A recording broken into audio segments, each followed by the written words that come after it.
শুভ সকাল। সবাই নিশ্চয়ই ভালো আছেন। হ্যাঁ স্যার, শুভ সকাল স্যার। শুভ সকাল স্যার, স্যার। নমস্কার স্যার। নমস্কার। নমস্কার। হ্যাঁ, নমস্কার। নমস্কার। হ্যাঁ, তো আজকের ক্লাস আমরা কিন্তু যাচ্ছি যে বাংলাদেশ ন্যাশনাল একাডেমি অফ অ্যাস্ট্রোলজির 2021-22 শিক্ষাবর্ষের সমাপনী পরীক্ষার একটা প্রস্তুতি নিয়ে। তো এই আমরা প্রস্তুতির দিকে যাচ্ছি। তো আমরা কিন্তু প্রস্তুতিতে যাওয়ার আগে আমি যেমন কিছু প্রশ্ন করব, আমি বারবার আপনাদের বলেছিলাম যে আপনারা কিছু প্রশ্ন করবেন, যে প্রশ্নগুলো দিয়ে আপনারা হয়তো সেই উত্তরগুলো কিন্তু জানার দরকার। ধরুন আজ বাদে কাল আপনারা যখনই আমাদের এই একাডেমি থেকে পাশ করবেন, শুনেই ধরুন আপনারা হয়তো পাশ করেছেন, আপনার ফেসবুকে একটা স্ট্যাটাস দিয়েছেন যে আপনারা এই সংগঠন থেকে পাশ করেছেন। কেউ হয়তো প্রশ্ন করে বসলো যে ঠিক আছে, কথায় কথায় তো শুনি যে আমার রাহুর দশা চলছে বা শনির দশা চলছে, তো এটি কি সঠিক না রং? ধরুন একটা কথা হয়তো জিজ্ঞেস করলো, একটা প্রবাদ বাক্যের মতো বললাম, মানে মানুষের মনের কত রকম প্রশ্ন আছে, এ তো মানুষ করবে। আবার এমনও হয়তো করতে পারে যে হাতের রেখায় কি ভাগ্য থাকে, না ভাগ্য কপালে থাকে। তো এর উত্তর আমরা কিভাবে দিব? এমন মানে এমন এমন বিদঘুটে প্রশ্নের মধ্যে পড়তে হবে, মানে আপনারা হচ্ছে একজন আর প্রশ্নকারী কিন্তু শত শত জন। তো শত শত জনের মনের খোরাক কিন্তু আমাদের জোগাতে হবে, তবেই না কিন্তু এই জ্যোতিষশাস্ত্রের জল পরিষ্কার হবে। তো এই রকম প্রশ্ন আপনাদের করতে বলেছিলাম যে আপনারা প্রশ্ন করুন, কিন্তু আপনারা ধরেন অনেকেই প্রশ্ন করেন নাই। তাছাড়া ধরেন হয়তো কেউ জন্ম তারিখ দিয়ে বললো যে জন্ম তারিখের শুভাশুভ গ্রহ কি।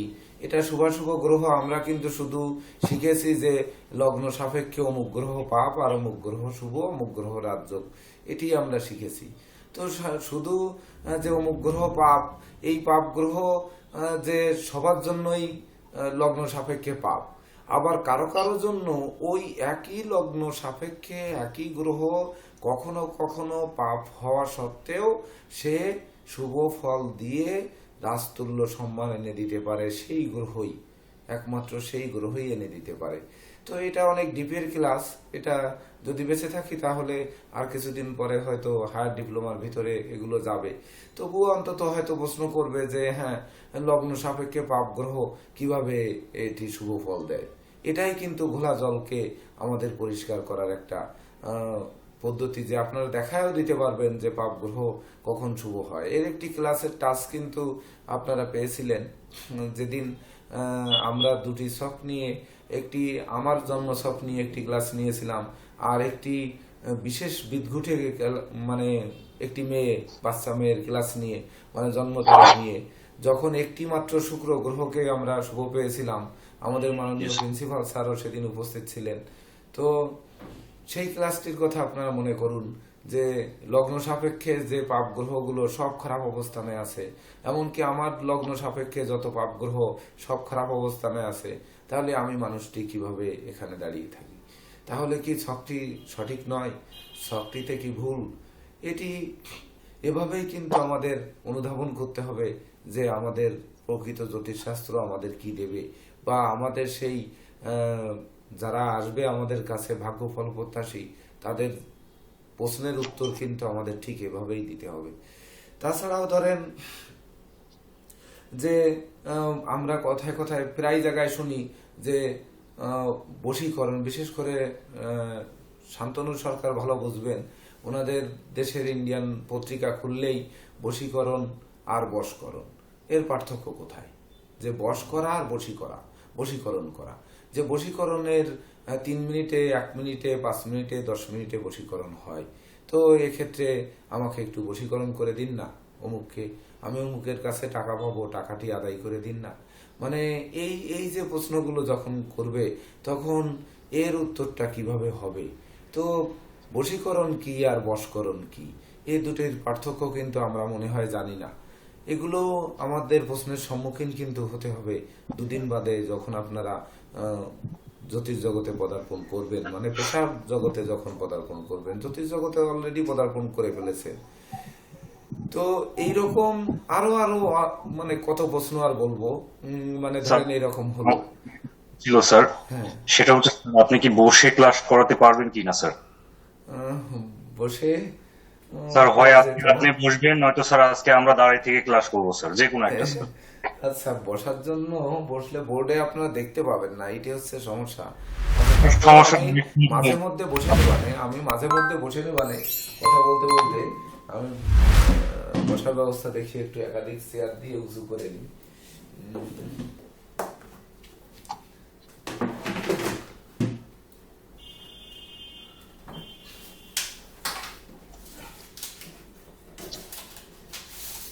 প্রিমো প্রিমো H9 Pro, বিশেষ কোনো সমস্যা না থাকলে ভিডিও অন করবেন। প্রিমো H9 Pro, বিশেষ কোনো সমস্যা না থাকলে ক্লাস করবেন। হ্যাঁ, এবার বসে নিলাম, মাঝে মধ্যে আমি বসে নিবানে। স্যার দেখা যাচ্ছে হ্যাঁ। সব ঠিক আছে স্যার। হ্যাঁ স্যার। আচ্ছা, যাই হোক, এইরকম যেমন বশীকরণ আর বশকরণ একটি কথা যখন এসে গেল, তখন আমরা দেখি যে দেখুন, উত্তরটা এমন হবে যে কখনো জেনে রাখবেন কোনো শাস্ত্রে, কোনো তন্ত্রশাস্ত্রে নেই যে স্বলিঙ্গে বশীকরণ হয়। যেমন আমি শান্তনু সরকারকে বশীকরণ করতে পারবো না, বশকরণ করতে পারবো না। এটা ভিন্ন লিঙ্গে গিয়ে বশীকরণ হয়, অর্থাৎ স্বামী স্ত্রীর মধ্যে বশীকরণ এটা হয়। তারপরে ধরুন প্রেমিক প্রেমিকার বশীকরণ হয়। তো এইবার বশীকরণ বলে যখন বিপরীত লিঙ্গের কোনো লোককে আকর্ষণ করার জন্য যখন কোনো তদবির করা হয়, এটা বশীকরণ। আর বশকরণ কখনোই কিন্তু হয় না, অথচ আমরা বশকরণ, বর্তমানে কিন্তু বশকরণেরই জামানা চলছে। মানে আমার টাকা আদায় করে দিন, আমাকে মামলায় জয়ী করে দিন, মামলায় বস যেন, বিশেষ করে জজ যেন আমার পক্ষে রায় দেয়, অর্থাৎ বশ করে দিন না, এমন একটি তাবিজ গলায় পড়ে যাই যাতে আমি যে মামলায় জয়ী হয়ে যাই। বিশেষ করে পরীক্ষার হলে যেন আমি নকল করব, স্যাররা গার্ডরা যাতে আমার নকল না ধরতে পারে, তার জন্য একটু ব্যবস্থা করে দিন। উনি যেন আমার প্রতি বশ থেকে আমাকে দুটি এমসিকিউ এর উত্তর দিয়ে দেয়। এমন এই ধরনের আশা নিয়েও কিন্তু মানুষ আসবে। তাছাড়া ধরুন, প্রশ্নের ভিতর আমরা প্রথমে আরো একটি প্রশ্ন কি যেন বললাম যে কথায় কথায় শুনি যে শনিতে পেয়েছে বা রাহুতে ধরেছে, রাহুর দশা আমার চলছে কিনা, দেখুন তো আমার শনিটা খারাপ আছে কিনা। তো আমরা এটি কিন্তু জানি যে লগ্ন সাপেক্ষে শুধু আমরা বলতে জানি, হাত দেখে বলতে জানি, জন্ম তারিখ থেকে বলতে জানি, এটাও আমরা শিখেছি। তো এই যে রাহুর দশা আর শনির দশা জীবনে কারো জীবনে আসবে, কারো জীবনে আসবে না। তো এই দশা তখন তো আপনারা শিখেছেনই, যে তখন উত্তরটা দেওয়া যাবে যে হ্যাঁ, রাহুর দশা হচ্ছে আমার এভাবে, এই দেখুন আপনার জন্ম তারিখেই এই সময় আপনার রাহুর দশায় এত এত সাল থেকে এত পর্যন্ত যাবে, আর এত পর্যন্ত অপেক্ষা করবে, আর প্রতিটা দশারও অন্তর্দশায় রাহুর দশা এই সময় যাবে। এটা আমরা সহজে বের করে দিতে পারবো, এটাও আমরা বের করা শিখেছি। কিন্তু এই যে কথায় কথায় লোকে বলে আমাকে রাহুতে ধরেছে বা রাহুতে পেয়েছে, রাহুতে পেল কিভাবে আর রাহুতে ধরলো কিভাবে, তাকে কিভাবে ধরলো? রাহু কি সর্বদাই মানে নেগেটিভ ফলদাতা? অথচ আমরা কিন্তু শিখেছি না, কোনো শাস্ত্রে কিন্তু পাইনি যে রাহু নেগেটিভ ফলদাতা। যে গৃহে থাকবে সেই গৃহকে বা সেই লগ্নকে, সেই রাশিকে বরং তার প্রাপ্তির পথকে আরো খুলে দেয়। হ্যাঁ, সে দুর্ঘটনা ঘটায়, রক্তপাত ঘটায়। আমরা জানি যে রাহু বাম অঙ্গে আঘাত ঘটায় আর কেতু ডান অঙ্গে আঘাত ঘটায়। কেউ যদি উপর থেকে পড়ে বা কোনো দুর্ঘটনা করে হাত পা ভাঙ্গে, মস্কায়, তাহলে সেটি যদি ডান সাইডে লাগে তাহলে সেটা কেতুর কুপ্রভাব বা দুষ্প্রভাব। আর যখন বাম অঙ্গে আঘাতটি লাগে তখন কিন্তু এটি রাহুর দুষ্প্রভাব। এটি কিন্তু আমরা জানি বা আমরা শিখেছি। এটা কিন্তু অবশ্যই সত্য, আপনারা সেই অনুযায়ী প্রেডিকশন করবেন। তাছাড়া যে শনিতে পেয়েছে, আর এটা তো একটা কমন কথা যে লোকে কিন্তু খালি শনি আর রাহু জানে, কিন্তু বৃহস্পতিতে পেয়েছে, বৃহস্পতিতে ধরেছে, রবিতে ধরেছে, বুধকে ধরেছে, শুক্রকে ধরেছে, এমন কথা কিন্তু বলে না। অথচ শুক্র কিন্তু দেখুন দৈত্যদের কুলগুরু, সে এত পাপ গ্রহ, এত এমন কিছু জীবনে ঘটাতে পারে যে শুক্র সমস্ত ধন ঐশ্বর্যকে নিঃস্ব করে দিতে পারে, যে শুক্র দাম্পত্য জীবনকে ভেঙে চুরমার করে দিতে পারে, যে শুক্র ঘরের শান্তিকে বিনষ্ট করতে পারে। সন্তানকে অবাধ্য করতে পারে, সন্তানকে ধর্মান্তরিত করতে পারে। তো এর থেকে কষ্ট দুঃখের আর দুনিয়ার বুকে কি থাকতে পারে? তো সে জায়গায় কিন্তু শনির হাত থাকছে না, রাহুর হাত থাকছে না, কিন্তু আমরা আমার শুক্রের দশায় পাইছে এ কথা কিন্তু আমরা বলি না। অথচ শুক্রেরও কিন্তু একটি প্রভাব আমাদের রয়েছে। তো এই যে প্রভাবগুলোকে আমাদেরকে কিভাবে বের করতে হবে। তাছাড়া দেখুন, লোকেই এই অভাব অনটনের দুনিয়ায়, দেখুন আজ শ্রীলঙ্কার অবস্থা। শ্রীলঙ্কায় 1 কেজি চাউল 500 টাকা, তাও 1 কেজি চাউল যে মিলাবে, 500 টাকা হলে যে মিলবে, তাও কিন্তু মিলছে না। তো এইরকম দুর্বিষহ বিশ্ব, এখন যা খাদ্য উৎপাদন হচ্ছে বিশ্বে, তার থেকে জনসংখ্যা বেশি, অর্থাৎ খাদ্যের সংকট সকল দেশেই আছে। তো এই খাদ্যের সংকটের মধ্যে মানুষ তো ছোটে অন্ন, বস্ত্র আর বাসস্থান, এই 3টি জায়গা তার চাই। এই 3টি জায়গা ভালো চাই, সবাই চায় ভালো চাই। তো ভালো যে আমরা পাবো, আমরা কোথা থেকে পাবো, কিভাবে পাবো, তা পেতে গেলে আমাদের কি করতে হবে? তখন মানুষ ছুটে যাচ্ছে দেখুন লটারির পিছনে, যে লটারি কাটবো। তো আমার জন্য লটারির প্রিয় নাম্বার কোনটি, আমি কোন নাম্বার কাটলে আমার লটারি রাতারাতি লেগে যাবে। দেখুন, এটাও কিন্তু ক্লাসে আমরা একদিন আলোচনা করেছিলাম যে লটারি আমরা যে কাটবো, লটারি কোম্পানি দেখুন, কোনো লটারি কোম্পানি আজ পর্যন্ত দেউলিয়া হয়েছে এমন দেখা যায়নি। অথচ আমরা ধরুন, শান্তনু সরকার ভালো বুঝবেন, আপনাদের রেল স্টেশনে, আমাদের বাংলাদেশে এত লটারি টটারি বিক্রি হয় না, রাস্তার পাশে লটারি বিক্রির আমাদের দেশে কোনো জায়গা নেই, আজ পর্যন্ত পাওয়া যায়নি। হয়তো কোথাও দেখা যাচ্ছে কোনো সমিতি, সংগঠন বা হয়তো মন্দির ভিত্তিক বা কোনো ধর্মীয় ভিত্তিক তারা একটা লটারি বের করে, ঠিক আছে, পূজার সময় একটা শুভেচ্ছা কুপন হিসাবে এই কুপনটা দিয়ে লটারি আর কি, যদি কিছু বাদে কোনো দ্রব্যাদি, টাকা নয়। কিন্তু আপনাদের দেশে ধরুন স্টেশনে স্টেশনে কিন্তু লটারি বিক্রি হয়, এমনকি প্রতিটা বাজারে 2-4টি লটারির দোকান আছে। তো প্রতিদিন এই অনাহারী অর্ধাহারী মানুষ, কষ্টের মানুষ, যারা ঠেলাওয়ালা, মুটিওয়ালা, কুলিওয়ালা, রাজমিস্ত্রি কাজ করছে, ইট বালু সিমেন্ট টানাটানি এই রৌদ্রের গরমে করছে, এমনকি ট্রেনের খালাসি যারা আছে, তাছাড়া যারা কি বলবো, এই খেটে খাওয়া মানুষগুলোই কিন্তু প্রতিদিন হয়তো 200 টাকা ইনকাম করছে সারাদিন খেটে। সন্ধ্যাবেলায় বাড়ি যাওয়ার পথে সেই 200 টাকা দিয়ে হয়তো সে দুপুরে 10 টাকা টিফিন করেছে, বাড়ি বাজার করেছে আর 50 টাকার, যাওয়া আসায় খরচ হয়ে গেছে 20 টাকা, 100 টাকা হয়তো খরচ হয়ে গেছে।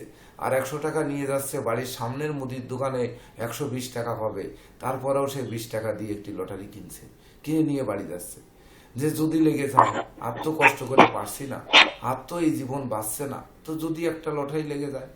তো যদি একটি লটারি লেগে যায়, এইভাবে 20 টাকা কাটতে কাটতে মাসের শেষ দেখছে যে 20 টাকা করে 30 দিনে আমি 600 টাকা কেটে ফেলেছি, একটি দিনও বাঁধেনি। তো একটি দিনও বাঁধেনি 600 টাকা তার কিন্তু শেষ, এবং 600 টাকা সে কিন্তু মাইনাসে পড়ে গেছে। তখন কি, তখন সে যে সমিতির লোন বা অমুক ধার, অমুক ঋণ, এগুলো কিন্তু সে আরো জড়িয়ে যাচ্ছে। তো এই যে নাম্বারগুলো, এ নিয়ে কিন্তু এক ধরনের চরম ভাওতাবাজি চলছে, যে জ্যোতিষের মধ্যে, হ্যাঁ, জ্যোতিষরা লটারির নাম্বার দিতে পারে। তো একটি নাম্বার বের করতে গেলে যে তার জন্য লাকি নাম্বার কি, আপনার লুসু গ্রিডে করেছেন আমাদের মাননীয় প্রেসিডেন্ট স্যারের ক্লাসে, উনি লুসু গ্রিড বিষয়ে যে আপনাদের শিক্ষা দিয়েছেন। নিউমারোলজিতে আপনারা লাকি নাম্বার বের করেছেন। আমরা অ্যাস্ট্রোলজিতে কিন্তু বলেছি যে ধরুন লগ্নের ধনভাবে যদি কেতু অবস্থান করে, তাহলে তার আকস্মিক ধন সম্পদ লাভ হবে। তো আকস্মিক ধন সম্পদ লাভ, এটা লটারি হতে পারে, শেয়ার হতে পারে, ব্রোকারি হতে পারে, দালালি হতে পারে, কন্ট্রাক্টারি হতে পারে, কোনো না কোনো দিক থেকে আকস্মিক, কর্মের বাইরে কোনো দিকে উপার্জন হতে পারে। সেটা নির্দিষ্ট লটারি হবে এমন কথা বলা হয়নি। এবার ভাগ্যস্থানে কেতু থাকলে ধরুন তার ভাগ্যের উন্নতি হবে। তো ভাগ্যের উন্নতির জন্য দৈব আপনাদেরকে সহযোগিতা করবে, তাকে সহযোগিতা করবে, আপনাদেরকে নয়। তো সেই ব্যক্তিকে সহযোগিতা করবে যার ভাগ্যস্থানে কেতু থাকবে। তো এই ভাগ্যস্থানে যখন কেতু থাকবে, তখন ভাগ্যের সাপোর্ট পাবে। ভাগ্য বলতে কি, দৈব, সেই পরম পিতার সাপোর্ট পাবে। আর সেই সঙ্গে তার যোগ্যতা, দক্ষতা, ক্ষমতা, এগুলো হচ্ছে তার লটারি প্রাপ্তি দেবে। সেই সঙ্গে কি করছে দেখুন, কর্মভাবে যদি কেতু থাকে তাহলে কর্মে সে আকস্মিক উন্নতি করবে। কিভাবে করবে? কর্মস্থলে সে দেখা যাচ্ছে কোনো বস কর্তৃক উপহার পেল। যেমন গতকালকে আমি একটি ফোন পেলাম, গার্মেন্টসে চাকরি করতেন এক ভদ্রলোক, ওনার 2 বছর আগে চাকরি চলে গেছে। তো দীর্ঘদিন আমার ফোন শুধু ওই চার্জ দিয়ে রাখা হয়, যতটুকু আমার ওয়াইফ, আমার সিস্টার ইন ল এরা ফোন ধরে, আমার সুজন ধরে, সরজিৎ ধরে। তো সবসময়ের জন্য যে হ্যাঁ চেম্বার আপাতত বন্ধ আছে এই, বা উনি বাইরে আছে, এগুলোই বলে। তো ধরুন গতকালকে আমাকে পেয়েছে, আমি ফোনটি ধরেছি, তা বলছে যে আমার একটি শুভ সংবাদ আপনাকে না জানাতে পারলে আমি পারছি না। তো সেই কি শুভ সংবাদ? বললেন যে শুভ সংবাদটি হচ্ছে আমাকে আমার মালিক একটি ফ্ল্যাট গিফট করেছে। তো একটি ফ্ল্যাট কিনে গিফট করেছে ওনার, অথচ 2 বছর আগে ওনার চাকরি চলে গেছিল, একটা গার্মেন্টসে চাকরি করতেন। তো সেই চাকরি চলে যাওয়ার পরে উনি আরেকটি গার্মেন্টসে চাকরি পেলেন। সেই বস ওনার পরে সন্তুষ্ট হয়ে একটি ফ্ল্যাট গিফট করেছেন উত্তরার মতো জায়গাতে, যার দাম 1,20,00,000 টাকা। এইবার 1,20,00,000 টাকা দিয়ে কিনিয়ে তা ওনার নামে রেজিস্ট্রি করে দিয়েছেন। সেই শুভ সংবাদটি জানাতে নাকি উনি 4-5 দিন ধরে ফোন দিয়েছেন, আমি ফোন রিসিভ হয়নি আমার ফোন। তো দেখুন, এই যে কর্মস্থলে কেতু থাকলে তখন কর্মের সুনাম যশ, তাকে উপহার উপঢৌকন পাওয়াবে। তার মানে যে লটারি পাওয়াবে এমন নয়, এমনকি সে যদি লটারির কর্ম হয় বা লটারি ব্যবসা হয়, লটারি বিক্রেতা হয়, তাহলে তার লাভ হতে পারে। হ্যাঁ, এটি মেনে নেওয়া যেতে পারে। অর্থাৎ কর্ম তার যেমন, সেই কর্মক্ষেত্রে সে উপহার পাবে, উপঢৌকন পাবে, বা আকস্মিক তার উপার্জন করাবে। তদনুরূপ আয়ভাবে যখন কেতু থাকবে, একাদশে যখন কেতু থাকবে, তখন ওই টাকা মানে দেখা যাচ্ছে ভাই বোনের কাছ থেকে পেলো, আত্মীয় স্বজনদের কাছ থেকে পেলো।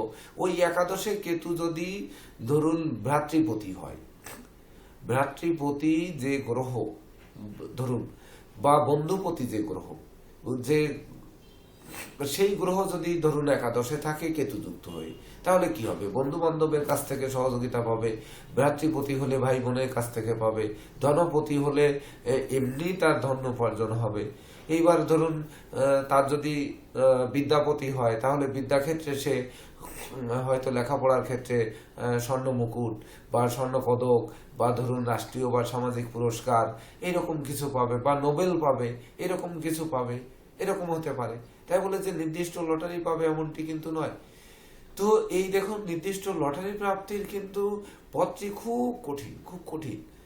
তাছাড়া আরো রয়েছে যে লটারি একটি নাম্বার বের করা যে কত কঠিন। তো দেখুন, একটু ভেবে দেখুন যে তখন দেখতে হবে তার জন্ম তারিখের কেতু, তাকে জন্ম তারিখ সৃষ্টির মধ্যে কেতু প্রভাবকারী গ্রহ কিনা। এটা আমরা নিউমারোলজির ক্লাসে তো করেছি যে কেতু যদি প্রভাবকারী গ্রহ হয়, তাকে যদি শুভ ফল দেয়, তখন না তার লটারি পেতে পারে। তাহলে সে কত তারিখে লটারি ধরবে? 30 দিনই কি লটারি পাবে? তাহলে তো লটারি কোম্পানি দেউলিয়া হয়ে যাবে। তাহলে কত তারিখে সে ধরবে?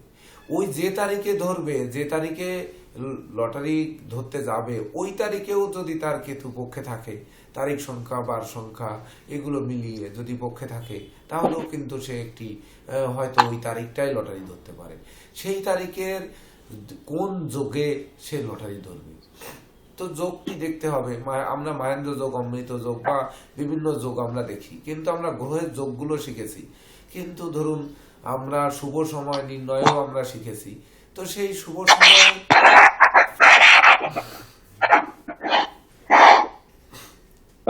মরিয়ম আক্তার সাথী দিদি, আপনি কাইন্ডলি একটু মিউট করে রাখবেন। প্রত্যেকটা সম্মানিত সদস্যর উদ্দেশ্যে বলছি, আপনারা একটু মিউট করে রাখবেন। তা ধরুন এই যে আমাদের সেই শুভক্ষণ, সেই শুভক্ষণটি আগে বিচার করে সেই ক্ষণে গিয়ে হয়তো আমরা কাজটি ধরলাম, আমরা শিডিউলটি জমা দিলাম, বা ধরুন আমরা হয়তো কোনো দালালি ব্রোকারি কাজ করব, তো সেই কাজের ক্ষেত্রে আলোচনায় বসলাম, হয়তো এটি ফলপ্রসূ হতে পারে। তো নির্দিষ্ট করে একটি জায়গা বলা, যেমন চিকিৎসায় জ্যোতিষ, আমরা মেডিকেল অ্যাস্ট্রোলজিতে যখন গেছি তখন কিন্তু আমরা বারবার বলেছি জ্যোতিষশাস্ত্রের প্রতিকার কিন্তু প্রতিষেধক নয়, এটা প্রতিরোধক। অর্থাৎ পূর্ব থেকে প্রতিরোধ ব্যবস্থা নিতে হবে আমাদের। তো প্রতিরোধ ব্যবস্থা নিতে হবে মানে আমাদের আগে বুলেট প্রুফ জ্যাকেট পরতে হবে। এই কথাটি আমি বারবার করে বলি। বুলেট প্রুফ জ্যাকেট বলতে রত্ন পরলেই যদি সবাই ধনী হবে, তাহলে আমরাই রত্ন বিক্রেতা, আমরাই কিন্তু সব থেকে ধনী হব জগতের বুকে, হওয়ার কথা, কিন্তু তা কিন্তু আমরা হইনি। তো যেহেতু হইনি, সেহেতু কিন্তু আমাদের এই রত্ন পাথর কিন্তু আমাদের কি করবে, দুর্যোগকে প্রশমিত করবে।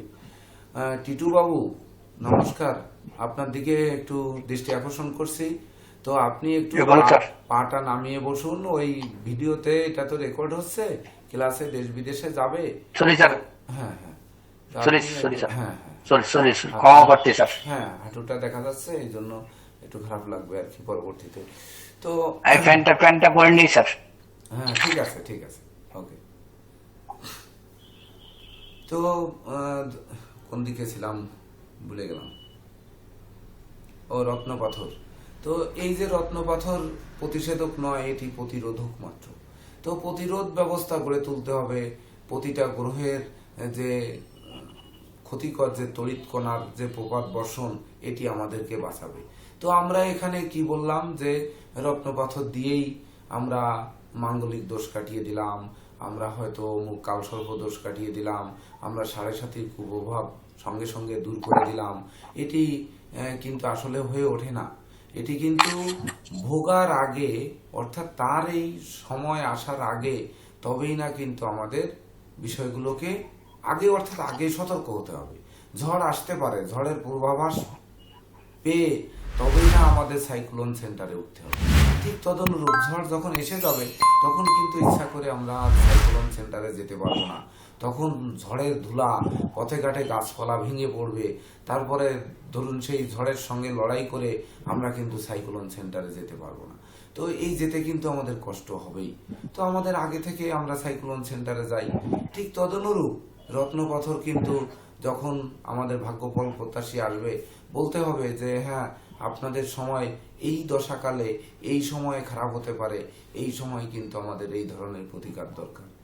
আবার হয়তো প্রশ্ন হতে পারে যে হ্যাঁ, সেই সময়টা কখন আসবে। তার জন্য আমরা গোচর বিচার পদ্ধতি আমরা শিখেছি, যে গোচর দিয়ে আমরা বলতে পারবো যে জন্ম প্ল্যানেট থেকে দশান্তর দশা বিচার করে আমরা যেমন বলবো, তেমনি গোচর দিয়েও কিন্তু আমরা বলবো যে গোচরে কোন গ্রহ কখন কি অবস্থানে আছে। তো এই ব্যাধি পীড়া বিচার করার মতো ওই যে লটারির কথায় ছিলাম, তো লটারি কাটতে গেলে গোচরেও কিন্তু তার কেতু সেই রাশি থেকে দ্বিতীয়, নবম, দশম এবং একাদশে যেতে হবে। এই কয়েকটি ঘরে থাকতে হবে। অর্থাৎ দেখুন, কয়েকটি জায়গায় যেতে হচ্ছে, একটু না দাঁড়ালে এবার পারছি না। যেমন ধরুন কর্কট লগ্নই ধরি, তো এক ধনভাবে হয়তো কেতু থাকলো, এইবার নবমে কেতু থাকলো, দশমে কেতু, একাদশে কেতু। এই যেমন জন্ম প্ল্যানেটে যেমন থাকলো, গোচরেও কিন্তু ঠিক তদনুরূপ এমন ঘরে থাকতে হবে। তারপরে লটারি প্রাপ্তির জন্য আরো কিছু ইঙ্গিত দেয়, যেমন সেই ব্যক্তির হাতে মার্শাল রেখা আছে কিনা, না থাকলে লটারি পাওয়া খুব কঠিন, খুব কঠিন। মার্শাল রেখা বা এই যে আয়ু রেখার অনুগামী রেখা, এটা কিন্তু আকস্মিক ধন উপার্জনের পথ করে, এটি কিন্তু আমরা শিখেছি। তাছাড়া ধরুন গুজ্জ ক্রস চিহ্ন, কেতুর ক্ষেত্রে ভাগ্য রেখার উপর ক্রস চিহ্ন, এটি কিন্তু আকস্মিক উপার্জন করায়, দৈব শক্তি সম্পন্ন করায়, অর্থাৎ এখানেও কিন্তু সেই কেতুর প্রভাব। তাছাড়া অনেকের হাতে বুধের ক্ষেত্রে থেকে ধনুকের মতো রেখা থাকে, এই ধনুকের মতো যে রেখাটি থাকে, এটাও কিন্তু এই সেই দৈব কৃপা বা ঈশ্বর কৃপা বা সৃষ্টিকর্তা মহান রাব্বুল আলামিন, যে যাই বলুন, যে ধর্মের আছেন, সেই পরম পিতার মানে আশীর্বাদ বর্ষিত করে এই রেখায়। বা সেই আশীর্বাদ আসছে না অভিশাপ আসছে পূর্ব থেকে টের পাওয়ায়। এরা কিন্তু আবার ভবিষ্যৎ বক্তা হয়, এরা কিন্তু ভবিষ্যৎকে দেখতে পায়। তো যে ব্যক্তি ভবিষ্যৎকে দেখতে পায়, তো তার টাকা নষ্ট হবে কিনা লটারি কেটে, নাকি তার লটারি কেটে অর্থ উপার্জন হবে, সে ব্যক্তি নিশ্চয়ই বুঝতে পারবে। অর্থাৎ এই ধরনের রেখাগুলো কিন্তু হাতে থাকতে হবে। এইবার তার জন্ম তারিখ সংখ্যা যদি হয় ধরুন 10, হয়তো 5, 10 আর 5 15, 10 5 15, 15 আর 10 25, 15 আর 10 25, তাহলে 10 2000, 1901, 3 27 28, 1999। দেখুন 10 5 1999, তাহলে কি হচ্ছে 1 যোগ 5 যোগ 1 যোগ 9 যোগ 9 যোগ 9, 3 27 28 আর 5 33 আর 1 34 সমান হচ্ছে 3 যোগ 4 সমান 7, এই 7। আবার এই 7-এর তারিখে যদি এই দিন বারটা হয়, ধরেন রবিবার, যদি রবিবার হয়ে বসে, তাহলে রবিবারের সংখ্যা 1, অর্থাৎ রবিবার। কিন্তু মিলে হচ্ছে কি, মিলে হচ্ছে 8 শনি। এই শনিও কিন্তু দেখুন, শনি মানুষকে কখনো কখনো স্বসাগরাধনের অধিপতি করে, আর কখনো পথের ভিখারি করে না? শনি মানুষকে জি স্যার। জ্বালিয়ে পুড়িয়ে নিখাত স্বর্ণে পরিণত করে। তো এই যে জীবনের বিদ্রোহ, ফাটল, ক্ষয়ক্ষতি, লোকসান, মানে ধ্বংস, বিপর্যয়, জরা ব্যাধি, দুঃখ, দৈন্য সব কিন্তু শনিই দেয়। তো এই যে শনি, যে অভাব ক্লিষ্ট মানুষ, যেগুলো বললাম যে সারা দিন কাজ করে তারা যে 20 টাকার লটারি কাটছে, মানে ওর শনির খুব অভাব রয়েছে। অর্থাৎ এই লোকে কিন্তু লটারির পেছনে ঢুকবে যদি ওই দিন বার রবি হয়। কিন্তু এই রবিটা তো রবি আছেই, আর নিষ্ক্রিয় রবি হচ্ছে কেতু। এইবার যদি তার প্ল্যানেটের শনি ওই কর্কট লগ্নের ক্ষেত্রে তো পাবো, কিন্তু ধরুন এই শনি ভাগ্য স্থানে কেতুর সঙ্গে যুক্ত হয়ে আছে, পাপ গ্রহ হোক, পাপ গ্রহ ধরুন ভাগ্য স্থানে গিয়ে যুক্ত হয়ে বসে আছে। এইবার ভাগ্যাধিপতি বৃহস্পতি হয়তো সেখানেও বসে আছে। এবার বলুন, যদি এই ব্যক্তি বছরে যেদিন এই রবি মানে শনির সংখ্যা পাবে, জন্ম তারিখ, সাল, যেদিন সে লটারি কাটবে, ধরুন আজকে কয় তারিখ, আজকে 29 তারিখ মনে হয়, 29/4/2022, তাহলে 6 4 10 আর 2 12, বৃহস্পতি, শুক্র, মঙ্গল স্যার। তা দিলে হচ্ছে না। এখানে 22-কে মানে 7 করুন একটু, 2 না 2 11 2 4 2 6 6 6 1 বানাতে হবে, 1 বানাতে হবে। আবার বানালাম ওই সেই, তাহলে তো 1999-তে চলে গেল। 4-এর জায়গায় এখানে মার্চ দিই, 29শে মার্চ, তাহলে 2 3 2 5 5, এবার 2000 সাল দিলাম। ধরেন 2000 সালে সে লটারি কাটতে যাবে, তাহলে কি হচ্ছে 2 যোগ 9 যোগ 3 যোগ 2, তাহলে 2 9 দিয়ে 11 3, 11 আর 3 হচ্ছে 14 আর 2 16, 1 যোগ 6 সমান 7 পাচ্ছি না। এই দিন যদি ধরুন রবিবার হয়, রবিবারের এক সংখ্যা হয়, তাহলে আমরা সব মিলে কিন্তু 8 পাচ্ছি, শনির সংখ্যা পাচ্ছি। তো শনির সংখ্যাটি যখন পাচ্ছি, এই দিনের গোচর প্ল্যানেটে যদি এই শনি যদি ভাগ্যস্থানে থাকে মকর লগ্নের ক্ষেত্রে, ধরুন পাপ গ্রহ, কিন্তু বৃহস্পতি কিন্তু রাজযোগকারক গ্রহ, সেখানে ভাগ্যভাবে বসে আছে, আর কেতু ভাগ্যভাবে বসে আছে। তো এই ব্যক্তি যদি এই দিনের শুভক্ষণ দেখে লটারিটা কাটে, এই শুভক্ষণ দেখে যদি সে মুক্তির জন্য একটি শিকড় বা কলো পরে, এই দিনে যদি সে শুভক্ষণ দেখে একটু মানে নিজের রোগ মুক্তির জন্য ঈশ্বরের নাম নিয়ে একটু ওষুধটা সেবন করে, বা এই দিনে সে যদি কোনো কর্মে পদার্পণ করে বা ব্যবসা বাণিজ্য শুরু করে, তো এগুলো কিন্তু তার জীবনে ভালো কিছু আনতে পারে। ভাগ্য তাকে কিন্তু সাপোর্ট করছে। অথচ দেখুন পাপ শনি, আমরা যে কথা বলতেছিলাম যে মানুষের শনির দশায় পেয়েছে, রাহুর দশায় পেয়েছে, তা রাহু শনি কি শুভ ফল দেবে না? বলুন তো। এই ক্ষেত্রে কর্কট লগ্নে যদি এই যোগটা তৈরি হয়, শুধু মিনের যোগটি, সুনন্দা পাল বলুন যে এই যোগটায় আপনাদের কি করবে? কি কর্কট লগ্নের ক্ষেত্রে শনি তখন কি মারক থাকবে, পাপ থাকবে, পাপ ফল দেবে, নাকি শুভ ফল দিতে পারে? বলুন। স্যার, বৃহস্পতির প্রভাবে তো শুভ ফল দেওয়ারই কথা। তাহলে শনি, যে আমরা শুধু শিখেছি যে কর্কট লগ্নের ক্ষেত্রে শনি হচ্ছে মারক এবং মুখ্য মারক গ্রহ, তো শনি যে মুখ্য মারক গ্রহ আমরা শিখেছি, তাহলে শিখলে শনি কি সকল ঘরে থাকলে মারক দেবে? আবার কর্কট লগ্নের ক্ষেত্রে বৃহস্পতিকে আমরা পাপ ধরেছি, কিন্তু কর্কট লগ্নের ক্ষেত্রে বৃহস্পতি পাপ হওয়া সত্ত্বেও একমাত্র মিনি অবস্থান করলে সে রাজযোগের ফল দেবে। তাহলে এই শনি কি সে রাজযোগের ফল দিচ্ছে কি দিচ্ছে না, এটি দেখুন। তা শনি যদি মানে অষ্টমী থাকে, সেটা তো সব থেকে খারাপ ফল দিত। আর সপ্তমী থাকলে অপেক্ষাকৃত কম। এখন নবম স্থানে মানে ভাগ্যস্থানে যখন বৃহস্পতির সাথে রয়েছে, তখন এটা মানে শুভ ফল দেওয়ারই চেষ্টা করবে। আর তাছাড়া নক্ষত্রটাকে দেখতে হবে স্যার।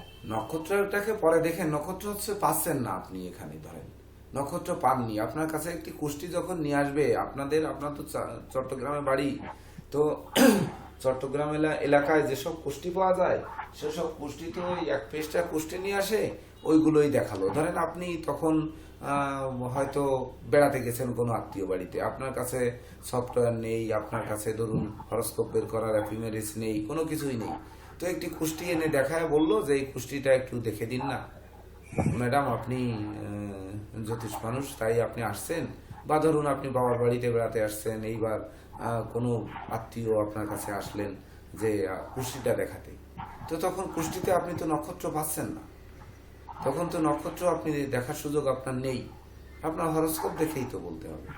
তো যে ব্যক্তি দেখাবে সেই ব্যক্তি আসেননি, মানে সে তার ছেলের বা মেয়ের বা কারো হয়তো জন্মছক নিয়ে চলে আসছে, সেক্ষেত্রে কি করবেন বলেন? তার এটা শুভ ফলটাই দেবে বেশি, এটাই মনে হচ্ছে। কারণ নবমে রয়েছে বৃহস্পতি যুক্ত হয়ে রয়েছে, সপ্তমপতি তথা অষ্টমপতি হয়ে নবমে রয়েছে। ও আচ্ছা, হ্যাঁ আর স্যার অষ্টম নবম কানেকশন হলে সেটাও একটা দৈব যোগ, মানে সে অনেক বিপদ আপদ থেকে রক্ষা পাবে। হ্যাঁ, তন্ময়বাবু বলুন, এবার জয়ন্ত বাবুও বলুন, আপনাদের একটু ওপিনিয়নটা নিয়ে দেখি। কেতুর লর্ড হচ্ছে বৃহস্পতি স্যার।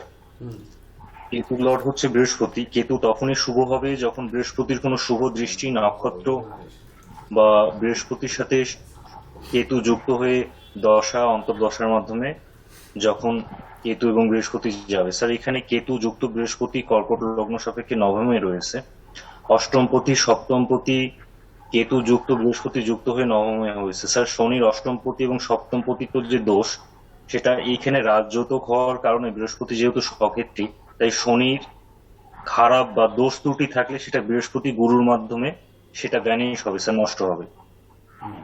জয়ন্ত বাবু। স্যার গ্রহদের যে নিজস্ব গুণ আছে স্যার, গ্রহদের যে নিজস্ব গুণ, শনির যে নিজস্ব গুণ হচ্ছে স্যার তার সত্যবাদিতা এবং সাধুভাব। কেতুরও তার মুখ্য প্রাপ্তির ক্ষেত্রে সহায়তা করে।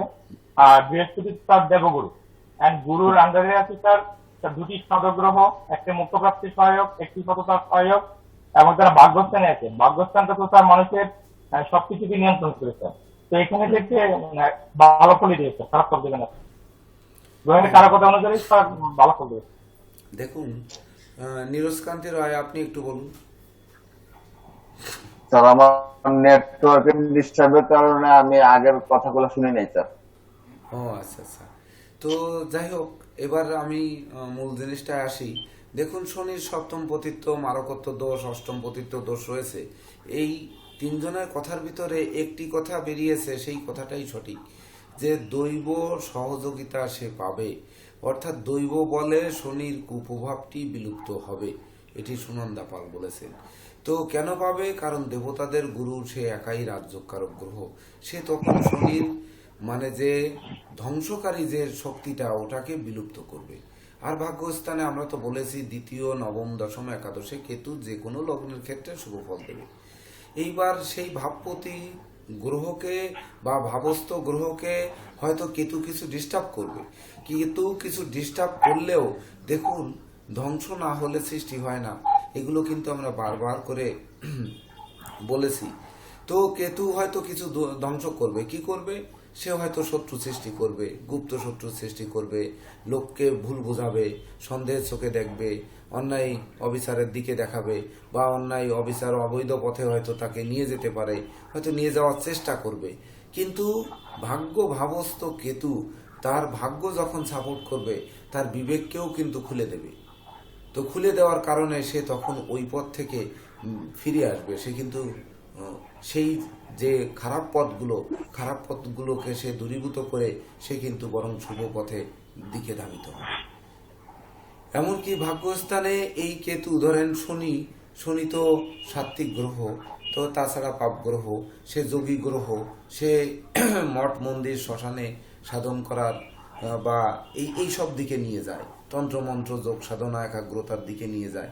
তো সেই শনি তাকে যে ওই দিকে নিয়ে যাওয়ার ক্ষেত্রে যদি একটি সন্তান বাবাকে ছেড়ে চলে যাওয়ার মানসিকতা বা পরিবার ছেড়ে কোথাও চলে যাওয়ার মানসিকতা নেয়, ধর্মান্তরিত হওয়ার মানসিকতা নেয়, তো এই ক্ষেত্রে বা ধরুন তার জীবন সঙ্গী ভিন্ন ধর্মের কারো সঙ্গে বা কারো সঙ্গে ভিন্ন নারীকে বিবাহ করলো, ভিন্ন পুরুষকে বিবাহ করলো, এরকম কিছু যদি ঘটাতে যায়, কারণ সপ্তম পতি শনি এখানে, কিন্তু সে কিন্তু ভাগ্যভাবে থাকার কারণে ওই যে তার জীবন সঙ্গীর কানে বীজ মন্ত্র দিচ্ছে, তোর স্বামীর চেয়ে অমুক স্বামী ভালো, তোর স্ত্রীর থেকে দেখ অমুক স্ত্রীটা বেশি ভালো। অর্থাৎ এই যে বীজ মন্ত্র দিয়ে তাকে ডাইভার্ট করার যে চেষ্টা, এই চেষ্টা কিন্তু প্রতিহত করবে এখানে। তো যখন প্রতিহত করবে তখন কিন্তু সে দৈব বলে সাপোর্টটি পাবে। তাছাড়া শনির সঙ্গে তো মূলত কেতুর কোনো শত্রুতা নেই, আছে শনির সঙ্গে, No, sir. কিন্তু কেতুর সঙ্গে কিন্তু শনির শত্রুতা আছে। জি, স্যার। শনির সঙ্গে কেতুর শত্রুতা নেই, আবার কেতুর সঙ্গে শনির শত্রুতা আছে। তাহলে কেমন হলো বিষয়টা, যে শনি কেতুকে শত্রু মনে করে না, কিন্তু কেতু আবার শনিকে শত্রু মনে করে। তাহলে কি হচ্ছে, যে কেতু শনিকে শত্রু মনে করছে, তাহলে কেতু সে তার ভাগ্যস্থানে সে কিন্তু শক্তিশালী, শনিকে শত্রু মনে করছে, মানে কি শনির অশুভত্বগুলোকে কেতু দূর করার চেষ্টা করবে না অশুভত্বকে গ্রহণ করবে, এটি বলুন আপনারা। তার দূর করার চেষ্টাই করবে। যেহেতু সে শনিকে সাপোর্ট দিবে না স্যার, অতএব তার অশুভত্ব দূর করার চেষ্টা করবে। অর্থাৎ তার কেতু যেহেতু নবমে শুভ ফল দেয়, সেহেতু শনির যে অশুভ প্রভাব সেটা তো দূর না করলে সে শুভ ফল কিভাবে দেবে স্যার? অবশ্যই তার তাহলে- শনির অশুভ ফলকে সে দূরীভূত করবে। এইটাই আমি বলতে চাচ্ছি, যে কেতু তখন কিন্তু তার এই যে শনির নেগেটিভ যে এনার্জি, নেগেটিভ যে শক্তি বা নেগেটিভ যে কার্যকলাপ, নেগেটিভ যে তার মনোভাব, এইগুলোকে দূর করার জন্য বুঝাবে, শনিকে বুঝাবে, শনিকে নিয়ে বৈঠক বসে তখন বলবে যে তুই যে বলছিস যে ঠিক আছে মঠ মন্দিরে জীবন কাটাবি, তুই ধর্মান্তরিত হবি, তুই এ হবি সে হবি, বা ধর তুই নেশা করবি, তুই নেশা করে পড়ে থাকবি, তো এগুলো কিন্তু ভালো কাজ নয়। তখন বুঝিয়ে কি সে পক্ষে আনবে না, সেই সঙ্গে দেবতাদের গুরু বৃহস্পতি সেখানে বসে আছে। অর্থাৎ আমরা যেটি শিখেছি যে ভাবপতি গ্রহের বলবত্তা আর ভাবস্থ গ্রহের বলবত্তার উপর নির্ভর করে পাপ গ্রহ কখনো শুভ ফল দিতে পারে, আবার পাপ গ্রহ অধিক পাপ ফল দিতে পারে। এটি তো আমরা শিখেছি না? জি স্যার। স্যার তারপরেও কেতু সক্ষেত্রী স্যার। হ্যাঁ, রাহু কেতুর নিজস্ব কোনো ঘর নেই, তারপরেও আমরা ঘরকে ধরলামই না বা সক্ষেত্রী ধরলামই না, যদিও ধরা হয় মিনকে, কিন্তু আমরা নাই ধরলাম। কিন্তু কেতু যে 2, 9, 10, 11-তে শুভ ফল দেবে না, এটা কোথাও আপনারা খুঁজে পাবেন কিনা সন্দেহ। আর বাস্তব জীবনে যদি পান, ধরুন একটি লেখক লিখে গেছেন, তো লেখক লিখে গেছেন, আমরা বাস্তব জীবনে তার লাইফের সঙ্গে মিলিয়ে তবেই না তো দেখবো যে কেতু কেমন ফলটি দিচ্ছে। তো তদনুরূপ আমরা তখন দেখবো যে হাতের অবস্থানে তার কেতু কেমন অবস্থানে আছে। আর এই গোচর দিনে, যে দিনে সে ধরুন সেই আকস্মিক উপার্জনে যাবে, বা ধরুন চিকিৎসকের কাছে যাবে, বা ধরুন লটারি কাটতে যাবে, বা হয়তো একটি গাড়ি কিনতে যাবে, একটি বাড়ি কেনার জন্য বায়নাপত্র করতে যাবে, একটি মামলায় হাজিরা দিতে যাবে, বা সেই মামলায় সে জামিন ধরতে যাবে, তো সেই দিনটি তার শুভ হবে কি অশুভ হবে। তো রাহু মামলাবাজ গ্রহ, আর কেতু কি মামলাবাজ গ্রহ? রাহু প্রকাশ্য শত্রু, কেতু হচ্ছে গুপ্ত শত্রু। হতে পারে কেতু মামলাবাজ গ্রহ হোক, মামলায় আটকে দিতে পারে। তাকে ওই দিন কারাবাস করিয়ে দিতে পারে, বা সে হাজিরার জামিন ধরতে গেল, উল্টে তাকে জেলে পাঠিয়ে দিল। কিন্তু জেলে যে পাঠিয়ে দেবে, যখন জেলে পাঠিয়ে দেবে ভাগ্যস্থানে কেতু, আর সেই কেতুর সেই শুভ লগ্নে সেই শুভ গোচর যদি সেই শুভ মানে কেতু এরকম জায়গায় থাকে, ওই তারিখে যদি কেতুর প্রভাব থাকে, জন্ম তারিখে তার কেতুর যদি শুভ প্রভাব থাকে, তাহলে তাকে কি আটকিয়ে দেবে না ওখানে জামিন দিয়ে দেবে? এটি বলুন। স্যার রিলিজটা একটু দেরিতে হবে স্যার, কিন্তু আটকাবে। যখনই কেতু ভাগ্যস্থানে থাকবে তখন তো রাহু তার তৃতীয় ভাবে থাকবে। তৃতীয় Yes, ভাব sir. কি মামলা মোকদ্দমাকে দেখে কি দেখে না? তৃতীয়তে স্যার যেহেতু ভাবছি যখন থাকবে, সে কিন্তু তার তৃতীয়তে থেকে সে তার Sir. প্ল্যানেটের সেই অষ্টম ভাবে কখনো কিন্তু সে দৃষ্টি দিচ্ছে না, দিচ্ছে। তৃতীয় ভাবে যখন রাহু থাকছে, এই রাহু কি কখনো তার অষ্টম ভাবে দৃষ্টি দিচ্ছে? না স্যার, না স্যার, দিচ্ছে না। আচ্ছা, ষষ্ঠ ভাবে দৃষ্টি না। দিচ্ছে? না স্যার, পঞ্চম দৃষ্টি না স্যার, ষষ্ঠ ভাবে কোনো দৃষ্টি দিচ্ছে? দিচ্ছে না। না স্যার, না স্যার, এইবার না, স্যার। দ্বাদশ ভাবে তার কোনো দৃষ্টি দিচ্ছে? হ্যাঁ স্যার, এটা দিচ্ছে। দিচ্ছে না। তাহলে দেখেন, কেতু তাহলে জীবনে তার মুক্তির পথ দেবে নাকি তাকে ওইখানে কারাবাসে পাঠিয়ে দেবে? কি করে বলেন? একটু প্ল্যানেটটা বুঝলে দেখুন কত সহজ, কিন্তু আমাদের একটু অনুধাবন করতে হবে, শুধু অনুধাবন করার বিষয়। আমরা সব কিন্তু ক্লাস যা করেছি, আমার মনে হয় না যে হ্যাঁ আমরা কম করেছি, কারণ বিগত 1 মাস ধরে, এটা তো আমি আপনাদের কাছে ক্ষমা প্রার্থী যে 1 মাস ধরে আমরা ক্লাসটা নিয়মিত ভালো মতো হচ্ছে না, আমি নিজেও থাকতে পারছি না। এর জন্য আমি আসলে অনেক দুঃখিত, এবং আপনাদের কাছে আমি ক্ষমা প্রার্থী যে আপনারা এই ক্লাসের ভিতর দিয়ে এতটা ক্ষতিগ্রস্ত হলেন বা অনেক কম শিখতে পেরেছেন। কিন্তু দেখুন, আপনারা অনেক শিখেছেন, এখন শুধু অনুধাবন করার বিষয়। অনুধাবন করে যদি আপনারা রিসার্চ করেন এক একটি প্ল্যানেট নিয়ে, তখন কিন্তু আপনাদের কাছে উজ্জ্বল হয়ে আসবে যে সহজটা কোথায়। যখন একটি যোগ পাবো, সেই যোগটিকে আমরা যখন 12টি লগ্নকে ভাগ করে 12 যোগে নিয়ে যাব, তখন কিন্তু আমাদের যোগ শুধু বের হতেই থাকবে, হতেই থাকবে, একটার পর একটা, দেখবেন। স্যার আমার একটা বিষয় জানার ছিল স্যার। হ্যাঁ বলুন। স্যার এখানে শনি যে জায়গায় আছে স্যার, যদি শনি স্যার বকরি 28 ডিগ্রিতে থাকে, তাহলে শনি নক্ষত্রটা কি হবে স্যার? সেটা কি পূর্ব ভাদ্রপদ হবে নাকি রেবতী হবে? তার শনি যদি 28 ডিগ্রিতে বকরি হয়, তার ডিগ্রি অনুযায়ী তো শনির নক্ষত্র, মানে সে কোন নক্ষত্রে পড়বে তো ডিগ্রি অনুযায়ী পড়বে। শনির ডিগ্রি ডিগ্রি অনুযায়ী স্যার, যদি বকরি শনি হয় স্যার, সেক্ষেত্রে নক্ষত্র হিসাব কি পাল্টে যাবে কেন? যদি স্যার 28 ডিগ্রিতে, এই জায়গায় যদি শনি 28 ডিগ্রিতে থাকে হ্যাঁ। বকরি, হ্যাঁ, তাহলে এমনিতে তো স্যার 28 ডিগ্রিতে একটা রেবতী হবে, কিন্তু যদি বকরি হয় সেটা কি রেবতী না হয়ে পূর্ব ভাদ্রপদ হবে? কেন এরকম তা হবে কেন? তা রেবতী নক্ষত্রের 13 ডিগ্রি 20 মিনিট পার না হওয়া পর্যন্ত আগের নক্ষত্র আসছে কেন? বকরি হলে কি স্যার ওই অন্য দিক থেকে কোনটা হয় স্যার? এই এরকম দেখুন, বকরি হলে কিছু কিছু নিয়ম কিন্তু বের হয়েছে, এখন নতুন যুগে বের হয়েছে, মানে প্রথম যুগে ছিল না, যে বকরি গ্রহ আগের ঘরের ফল দেয় বা বকরি গ্রহ আগের নক্ষত্রের ফল দেয়। আপনারা বাস্তব জীবনে প্রতিফলন ঘটিয়ে দেখবেন যে আসলে দেয় না, আসলে দেয় না, আসলে কিছুই দিচ্ছে না। না, আমি একটা ইয়েতে পেলাম স্যার, ওই শনি যদি 28 ডিগ্রিতে বকরি থাকে, তাহলে তার ডিগ্রিটাকে 2 ডিগ্রি ধরতে হবে। হ্যাঁ, বকরি হওয়ার কারণে ওই 30 ডিগ্রি থেকে 28 বাদ দিয়ে তার ডিগ্রি হবে 2, তার ডিগ্রি মানটা হবে 2 ধরে গণনা করতে হবে। হ্যাঁ, এর জন্য আমি জিজ্ঞেস করি। সেই জন্য বললাম তো, এই যে ফলাদেশগুলো আপনারা পাচ্ছেন আসল নয়। এটি এই যেমন ধরুন আসল আর নকল।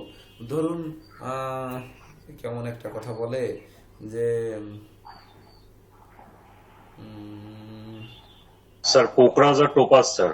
না, ওই যেমন বশকরণ আর বশীকরণ বললাম না, ওই রকম আর জি কি। স্যার। একটি যেমন ধরুন একটি মানুষটি উচ্চবিত্ত, মধ্যবিত্ত না নিম্নবিত্ত, এটি আমাদের একটু বোঝার দরকার আছে না? অনেক মন্ত্রী মিনিস্টার বা ধরুন আপনার অনেক শিল্পপতি, সে দেখবেন যে জীবনের রিল্যাক্সের জন্য একটি ট্রাউজার পরে একটি টি শার্ট মানে কলার নেই একটি টি শার্ট পরে হাঁটতে বেরিয়েছে, ধরুন কথার কথা, হাঁটছে কিন্তু লেকের পাশ দিয়ে। এইবার লেকের পাশে আপনি হয়তো বসে আছেন, আপনাকে মিডিয়াতে দেখেছে যে আপনি জ্যোতিষ। এইবার তার একটু শখ জাগলো যে সে একটু হাত দেখাবে, এইবার সে হাত দেখালো। তো এইবার উনি কিন্তু হাই থটের উচ্চবিত্ত মানুষ, পোশাক মানুষকে চমকায় না, চমকায় তার আদর্শকে বা তার নীতিকে বা তার যোগ্যতা দক্ষতাকে, তাই না? তাহলে পোশাক মানুষকে যতটা চমকিত না করে, সৎ গুণ সৎ আদর্শ তাকে অধিক চমকিত করে। এটা মনি ঋষিদের বাণী বা বিখ্যাত ব্যক্তিদের বাণী। তো যদি এখানে পোশাক চমকাচ্ছে না থাকে, পোশাক তো সে টি শার্ট আর ট্রাউজার পরা আছে, এমনকি ওই দৌড়ানোর জন্য বুট পরা আছে, তাহলে এবার উনি হাত দেখাচ্ছেন। আপনি সেই ব্যক্তি উচ্চবিত্ত, নিম্নবিত্ত নাকি রিক্সাওয়ালা, আপনি কি বলবেন তাকে? হ্যাঁ বলুন। তার যদিও একটি সূত্র আবার আছে, face is the index of mind. মুখ যদি মনের আয়না হয়, আমরা মুখ দেখে অনেক কল্পনা করতে পারি। যেমন সুবল বাবুর মতো লোক আসলেই আমরা যতই ছেঁড়া শার্ট পরে আসুক না কেন, আমরা কিন্তু মনে করব যে সুবল মালাকার নিঃসন্দেহে ধনী মানুষ, তাই না? তাই কিনা? এক্ষেত্রে আমরা কি করবো বলেন? সুবল মালাকারকে কি বলবেন যে আপনারা যে উনি নিম্নবিত্ত মানুষ বা মধ্যবিত্ত মানুষ, উনি নিশ্চয়ই রিচম্যান, এটি বলবেন? কিন্তু সুবল মালাকারের মতো না হয়ে ধরুন নীরজ কান্তি রয়ের মতো বা শান্তনু সরকারের মতো লোক ঠিক ওখানে হাঁটতে বেরিয়েছেন, এবং উনি হচ্ছে হয়তো একটি রাষ্ট্রের রাষ্ট্রপতি। বা ধরুন আফ্রিকান যেসব দেশের রাষ্ট্রনায়করা আছেন, তারা তো ধরুন, বা আফ্রিকান যেসব বিজ্ঞানী, যেসব গবেষক, যে সকল নোবেল বিজয়ীরা আছেন, তাদের যখন দেখবেন তো তাদেরকে আপনারা চিনতে পারবেন। এমনকি তাদের যে মেয়েরা এইসব মন্ত্রী মিনিস্টার বা শিল্পপতি আছে, তারাও কিন্তু ওই চুলে আফ্রিকানরাই কি ধরনের জটা জটা বেঁধে থাকে, ওই দেখবেন যে সাধারণ পোশাকেই থাকে। তো এদেরকে আপনারা কিভাবে চিনবেন? চিনবেন তো তার হাত দেখে, নাকি হাত দেখে বা জন্ম তারিখ বিচার করে, এটাই তো চিনবেন। তো এইবার ওখানে বসে আছেন আপনি কিন্তু, হ্যাঁ বলুন। আলোচনা একটু যোগ করতে যাচ্ছি স্যার। হাত দেখে কি কারো বয়সটা, মানে কত বয়স চলছে, এটা কি হাত দেখে বলা যাবে? বয়স হাত দেখে অনুমান করা তো যাবে না। হাতের বয়সের রেখা বা আয়ু রেখা বা শিরোরেখায় তো তার বয়সের ইন্ডিকেট করে দেবে না, যে কোনো দাগ পড়ে থাকবে না যে এটা তার 28 বছর চলছে, এটা 30 বছর চলছে, এমন কোনো জায়গায় তো দাগ দেওয়া থাকবে না, তাই না? অর্থাৎ বয়স তার কত হয়েছে এটা কিন্তু বোঝা যাবে না। তাছাড়া ধরুন যদি আমরা যে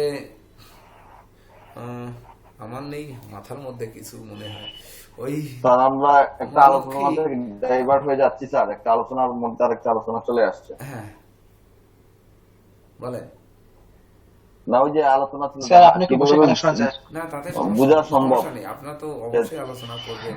তো ওই যে উচ্চবিত্ত মধ্যবিত্ত, হ্যাঁ, উচ্চ মধ্যবিত্ত এবং নিম্নবিত্ত, এর মধ্যে ওই আপনারা একটি কিভাবে সম্ভব? শুনেছেন, মা লক্ষ্মী তোমার কি যেন লক্ষ্মীর একটি কি গান যেন আছে, যে যে দেশের লোক তোমাকে করে না পূজা, নেয় না ঘরে তুলিয়া, বিশ্বের শ্রেষ্ঠ সেই সব দেশ মাগো জাপান করিয়া। তো আমরা মা লক্ষ্মী হচ্ছে ধনের দেবী, ভাগ্য লক্ষ্মী হচ্ছে ধনের দেবী, ধন সম্পদ দেবে লক্ষ্মী, আমরা লক্ষ্মী পূজা করি খুব ভক্তিযুক্ত ভাবে। প্রতি বৃহস্পতিবারে আমরা লক্ষ্মীর পাঁচালী পাঠ করি, বা গৃহবধূরা উপবাস থেকে লক্ষ্মী পূজা করছে, তো তার অভাব যাচ্ছে না। অথচ জাপান কোরিয়ার মানুষ, তারা লক্ষ্মী পূজা করছে না, লক্ষ্মীকে তুলে নিচ্ছে না, তারা বিশ্বের শ্রেষ্ঠ ধনী ব্যক্তি হচ্ছে। কেন হচ্ছে? কিভাবে হচ্ছে? এইবার কোনো জাপানিজ বা কোরিয়ানরা যদি আসেন, তো তাদের চেহারার মধ্যে কি কোনো পার্থক্য আছে? খালি চিকুন আর মোটা বাদে আর কোনো পার্থক্য আছে নাকি? আপনারা বের করতে পারবেন? বের করতে পারবেন চেহারায়? বলেন তো কতটা বের করা যাবে, কত পার্সেন্ট বের করা যাবে বলেন? এমনও ব্যাপার আছে যে ন্যানো পার্সেন্ট পর্যন্ত কিন্তু কোনো পার্থক্য নেই। তো এখানে উচ্চবিত্ত, নিম্নবিত্ত, মধ্যবিত্ত আমরা কিভাবে বিচার করব? স্যার বলছিলাম, মানে মা সরস্বতী যেখানে থাকেন সেখানে লক্ষ্মীকে অবশ্যই আসতে হবে, কিন্তু যেখানে লক্ষ্মী থাকেন সেখানে সরস্বতী নাও আসতে পারে। আরেকবার স্যার বলছিলাম মানে মা সরস্বতী যেখানে থাকবেন হ্যাঁ মানে সেখানে মা লক্ষ্মীকে আসতেই হবে, হ্যাঁ হ্যাঁ, কিন্তু মা লক্ষ্মী যেখানে থাকবেন সেখানে সরস্বতী নাও আসতে পারে। আসতে বাধ্য নয় এটা, মানে লক্ষ্মী যেখানে হ্যাঁ থাকবে সেখানে সরস্বতী আসতে বাধ্য নয়, কিন্তু সরস্বতী যেখানে, হ্যাঁ বিদ্যার দেবী যেখানে থাকবে সেখানে লক্ষ্মী আসতে বাধ্য। তার মানে হ্যাঁ বলছে স্যার। বিদ্যান সর্বদা শ্রেষ্ঠ, অর্থাৎ যিনি বিদ্যার মানে বিকল্প কিছু নেই, বা শিক্ষার বিকল্প কিছু নেই, যে জাতি যত শিক্ষিত সে জাতি তত উন্নত, এটি আপনি বলতে চেয়েছেন তাই তো, তাই কিনা? হ্যাঁ হ্যাঁ, আচ্ছা, তাহলে তার ভিতরেও কি যে জাতি যত শিক্ষিত সেই জাতি তত উন্নত? তাদের ভিতর কি আপনার ওই ঘর মোছা লোক নেই, গৃহকর্মী নেই, তার ভিতর কি ওই সুইপার নেই, তার ভিতর কি আপনার কি বলবো, হকার নেই, বা বিভিন্ন কিছু নেই তাদের দেশে? আছে তো, তাদের ভিতর জুতা পালিশ করা লোক নেই, না থাকলে তাদের মানে রাজার ওরা জুতা পালিশ করা। নিজেদের কাজটা স্যার নিজেরাই করতে স্বাচ্ছন্দ্য বোধ করে বেশি, মানে খুবই কর্মঠ ওখানে স্যার। শিক্ষিতরাও স্যার দেখা যায় ডাস্টবিন পরিষ্কার করছে, কাগজ কুড়োচ্ছে, হোটেলে মানে কাজ করছে, অর্থাৎ লেখাপড়ার জন্য ওদের কাজকর্মে স্যার বাধা পড়ে না, যেটা আমাদের দেশে হয়ে থাকে বা আমাদের সাবকন্টিনেন্টে হয়ে থাকে। হ্যাঁ, খুব সুন্দর কথা বলেছেন। তারপরেও কি এই পেশার লোক নেই ওখানে, এই পেশাদার লোক নেই? রয়েছে স্যার। হ্যাঁ রয়েছে, অবশ্যই রয়েছে। তাহলে আমরা এটি কিভাবে চিনবো? তাহলে আমরা রিচম্যান কিভাবে চিনবো? আমরা হাত দেখে কিন্তু আমরা দেখা শিখেছি যে বৃহস্পতি এমন থাকলে এমন হবে, শনি এমন থাকলে এমন হবে, রাহু এমন থাকলে এমন হবে, শুক্র এমন থাকলে এমন হবে, এগুলো আমরা কিন্তু শিখেছি। তো এগুলো স্যার প্রয়োগ করে, হ্যাঁ বলুন। স্যার বলছি ওই দেশের রাশি সম্পর্কে জানলে সেটা তো কিছু বলা যেতে পারে যে কোন রাশির আন্ডারে পড়ছে, সেটা তো অর্থাৎ গেল কোন ওই গ্রহ সেটাকে। সেই ভৌগোলিক অবস্থান অনুযায়ী তার রাশি সম্পর্কে। কে হ্যাঁ যেন হ্যাঁ হোয়াটসঅ্যাপে একটি মেসেজ লিখেছিলেন যে কোন দেশের কোন রাশি, এইটার একটা দিতে। আমার কাছে ধরুন স্যার আমি লিখেছিলাম স্যার। গোটা 50 দেশের রাশি আমি দিতে পারবো হয়তো।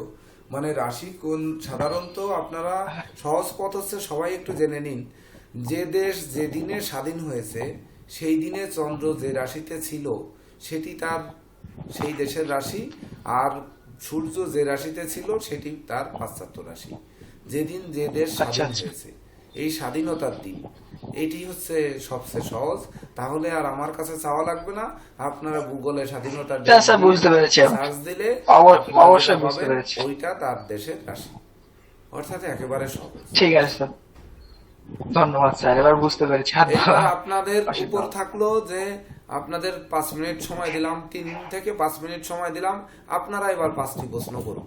আমার মতো এই আমি যেমন 5টি প্রশ্ন ধরেন বা 5-7টি প্রশ্ন নিয়ে আলোচনা করলাম, আমাদের পরীক্ষা এগিয়ে আসছে, তো আমরা ধরেন এরপরে পাশ করব, আমরা জ্যোতিষ হব, আমাদের স্বপ্ন এমন রয়েছে, তো আমরা কিভাবে হব, আমাদের এই চলার পথে আর কেমন কেমন প্রশ্ন আসতে পারে, আমরা সেগুলোর উত্তর কিভাবে দিব।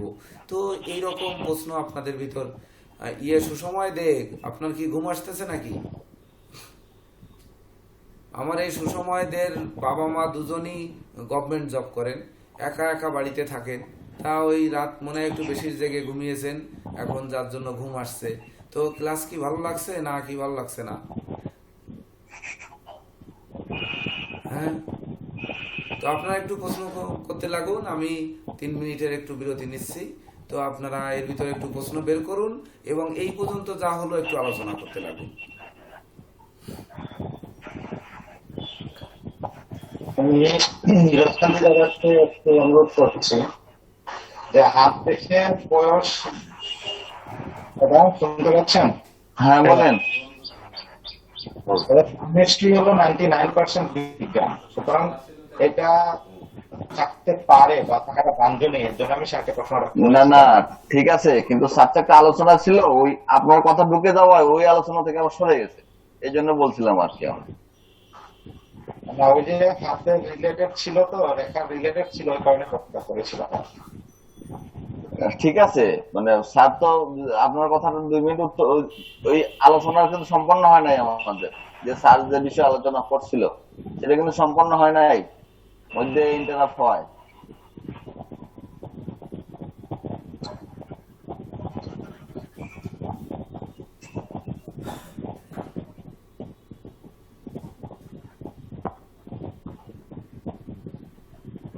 মানে আপনারা যারা আছেন এরকম কোনো পেয়েছেন যে হাত দেখে বয়সটা মানে বলা যাবে? তন্ময় দাদা সহ সবাইকে বলছি, সুনন্দা দিদি সহ। এখানে আমার ক্ষুদ্র জ্ঞানে একটাই সম্ভব, সেটা হচ্ছে কনিষ্ঠার নিচে যে বিবাহ রেখাটা থাকে, ওই বিবাহ রেখার মাধ্যমে জাতকের যে প্রথম প্রেমটা হয় সেই প্রেম অনুযায়ী একটা বয়স নির্ধারণ করা যেতে পারে, যে ব্যক্তির এই সময় প্রেম হয়েছে তাই ব্যক্তির বয়সটা তৎকালীন সময় এই ছিল, আর বর্তমান সময়টাই আছে। আমার ক্ষুদ্র জ্ঞানে এটা না। কিন্তু আয়ু রেখা থেকে সরাসরি যদি আপনার বয়স বর্তমান সময়ে বিচার করা যায় এটা আমার জানা নেই। তবে আমি ক্ষুদ্র জ্ঞানে এটা জানি যে বুধ কনিষ্ঠাগুলো যে বিবাহ রেখাটা থাকে ওইটা 50 বছর ধরা হয়। 50 বছরকে মার্কিং করে আমরা নিজের বয়সটাকে ধরা যেতে পারে যদি গণনাটা সঠিক হয়। তো এটা কি মানে তবে একটা জিনিস সব থেকে সহজ, যেটা মনে হচ্ছে কারোর চেহারা দেখলে তো অবশ্যই বোঝা যায় তার বয়সটা কত হয়েছে। না না, ও এটা চেহারা বলতে পারবে দেখে না? কিছু বোঝা যায়, কিছু বোঝা যায় অবশ্যই।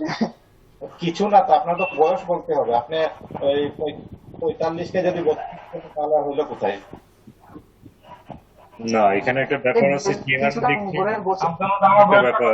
আমাদের জয়ন্ত কুমার দেব দাদা, যেমন আমাদের আমি দেখেছি নীরজ বাবু আছেন, ড্যানি সাহা দাদা আছেন, সাথে আছেন এই যে আমাদের টিটু বাবু, আমাদের নারায়ণ বাবু, এদেরকে দেখে কি মনে হয় যে এরা নমস্কার। ক্রস করেছে বা আপনার 45 ক্রস করেছে? এদেরকে দেখে মনে হবে না। ফেস দেখে এজ বোঝা খুব টাফ। আর এখন যে কসমেটিক্যাল যে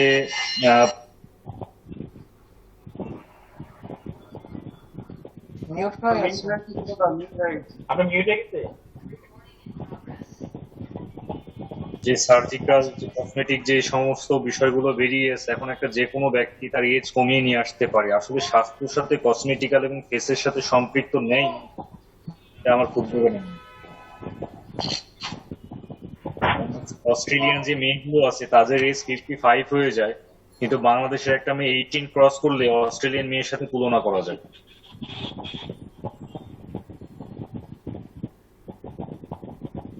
তবে একটা বিষয় কি, যে একটা ব্যক্তি ইয়াং থাকবে সেটা তখনই সম্ভব যার শুক্র স্ট্রং, যেমন জয়ন্তদার শুক্র স্ট্রং, পরমারয়ের শুক্র স্ট্রং। তন্ময় দাদা ভাই, আজকে জয়ন্ত বাবুকে কিন্তু খুব সুন্দর লাগছে, একটা অন্যরকম লাগছে, পুরো আমার ফেস দেখে বয়সটা কত বলে জানেন? না, বলছি আপনাকে আপনাকে আজকে সম্পূর্ণ পরিবর্তন লাগছে।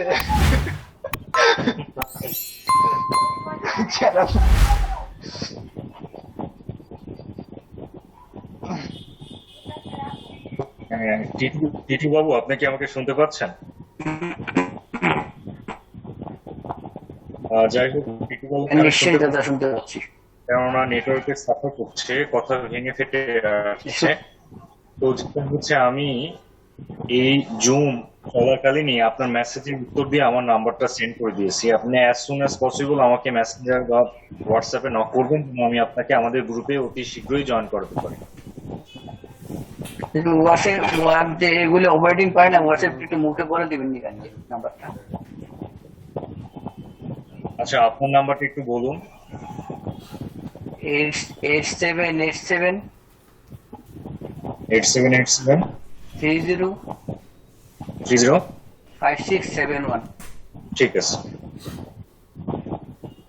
স্যার, বলুন। WhatsApp number. ঠিক আছে স্যার, কি বলুন। প্রশ্ন এলো স্যার আসছে। আপনাদের কাছে? ধরেন স্যার, আমাদের সুবলদা বলেছিলেন যে হাত দেখে বয়স নির্ধারণ করা যায় কিনা। স্যার, আমি প্রতি উত্তরে এটা বলেছি যে আমাদের কনিষ্ঠাঙ্গুলের নিচে বিবাহ রেখার যে স্থানটা থাকে, সেখান থেকে আমরা প্রথম সম্পর্ক বা প্রথম বিবাহের মাধ্যমে আমরা ক্ষুদ্র জ্ঞানে কিছু আয়ু বিচার করতে পারি কিনা স্যার?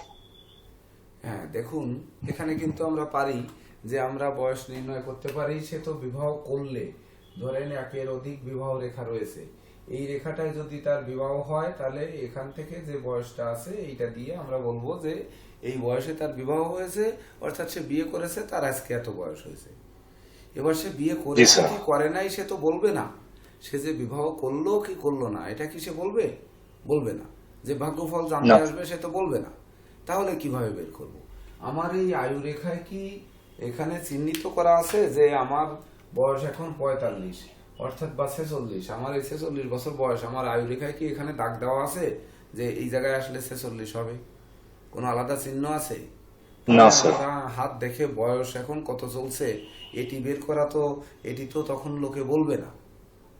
আমরা বলতে পারবো কি, হাত দেখে তার এত বছর বয়সে গিয়ে তার বিবাহ হতে পারে, যদি হয় তাহলে তার এবছর বিবাহ হয়েছে, ঠিক আছে, তার এত বছর বয়স। তখন না আমরা একটি প্রশ্ন করে আমরা বলতে পারছি।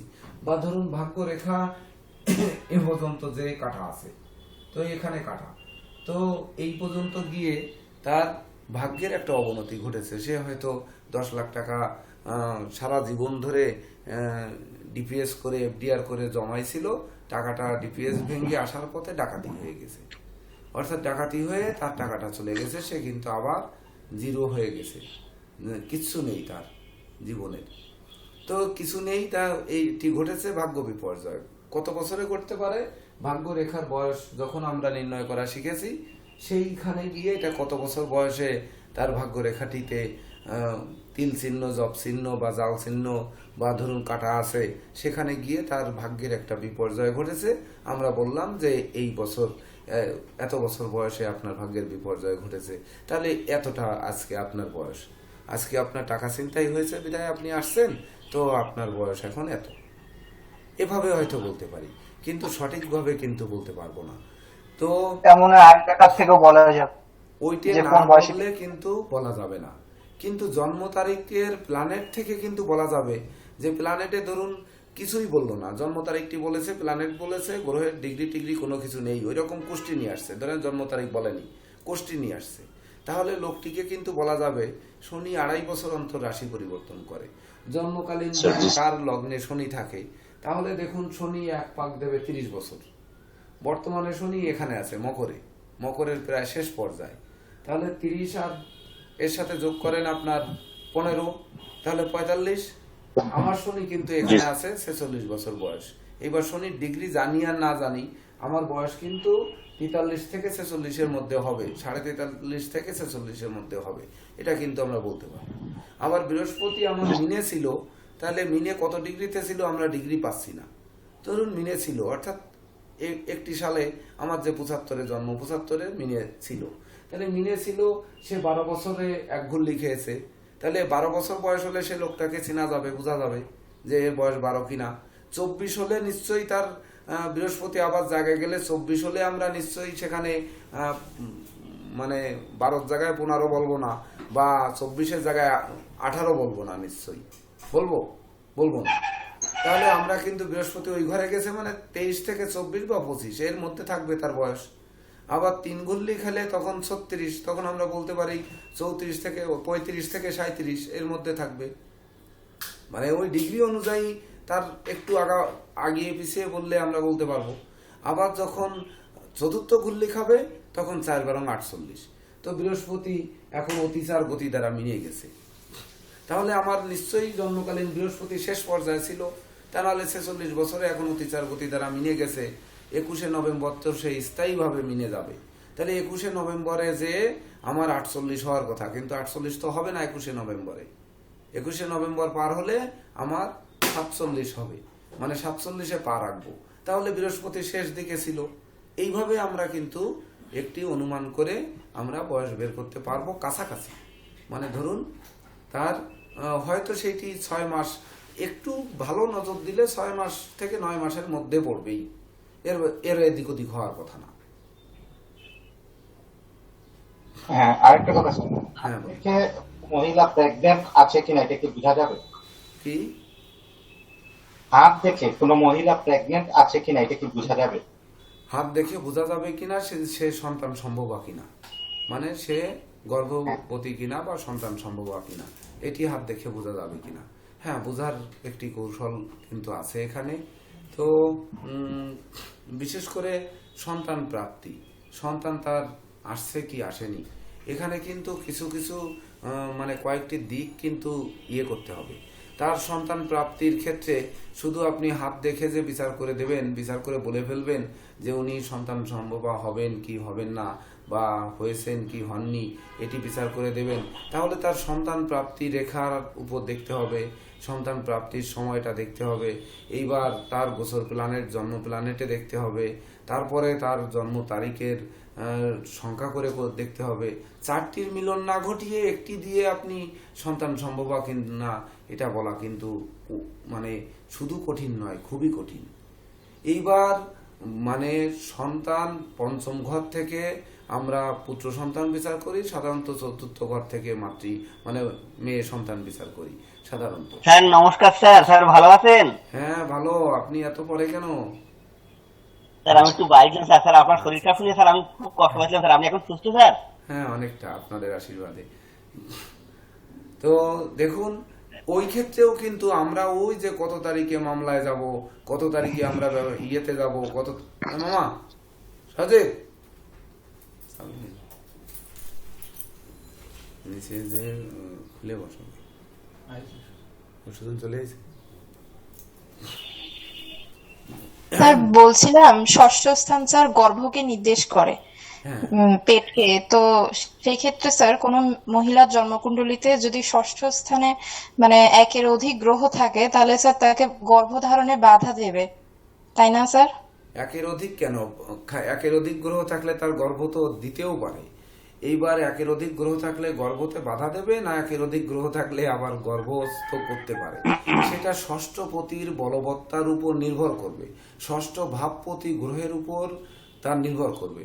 ষষ্ঠে ধরুন এইবার আসুন আপনি হ্যাঁ কর্কট লগ্নই, ষষ্ঠে বসে আছে ধরেন বৃহস্পতি, পুত্রকারক গ্রহ মঙ্গল। সুন্দর প্রশ্ন করেছেন, এই বৃহস্পতি পুত্রকারক গ্রহ মঙ্গল, তার সঙ্গে বসে আছে ধরেন চতুর্থপতি শুক্র, 3। এইবার তার গর্ভস্থে একই নিঃসন্তান হবে, এর গর্ভে বাধা দেবে বলে? স্যার স্যার আমার বিনীত নিবেদন, মিথুনে শনিকে বসিয়ে দেন স্যার। কোথায়? মিথুন রাশিতে স্যার। মিথুন রাশিতে শনিকে বসিয়ে দৃষ্টি দিয়ে দেবো, তাই তো? হ্যাঁ স্যার। আচ্ছা দিলাম। মিথুনে শনি বসায় দিয়ে বা আপনার এই তুলায় শনি বসায় দিয়ে তৃতীয় দৃষ্টি দিয়ে দিই। মিথুনে দিলে ভালো দেখা যাবে না, এখানে দিই। আপনার কথাও শুনলাম না, আমার মতো একটি করিয়ে দিলাম, তৃতীয় দৃষ্টি দিয়ে দিলাম, সপ্তম দৃষ্টি না দিয়ে। অথবা শনির দশম দৃষ্টি দিয়ে দিই আমরা। শনি যেখানে বসানো আছে এভাবেই তো তার দশম দৃষ্টি পড়েছে না, দশম একাদশ দ্বাদশ, হ্যাঁ দশম দৃষ্টি পড়েছে। তো ধরেন শনির দৃষ্টি দিয়ে দিলাম, তাহলে কি হবে?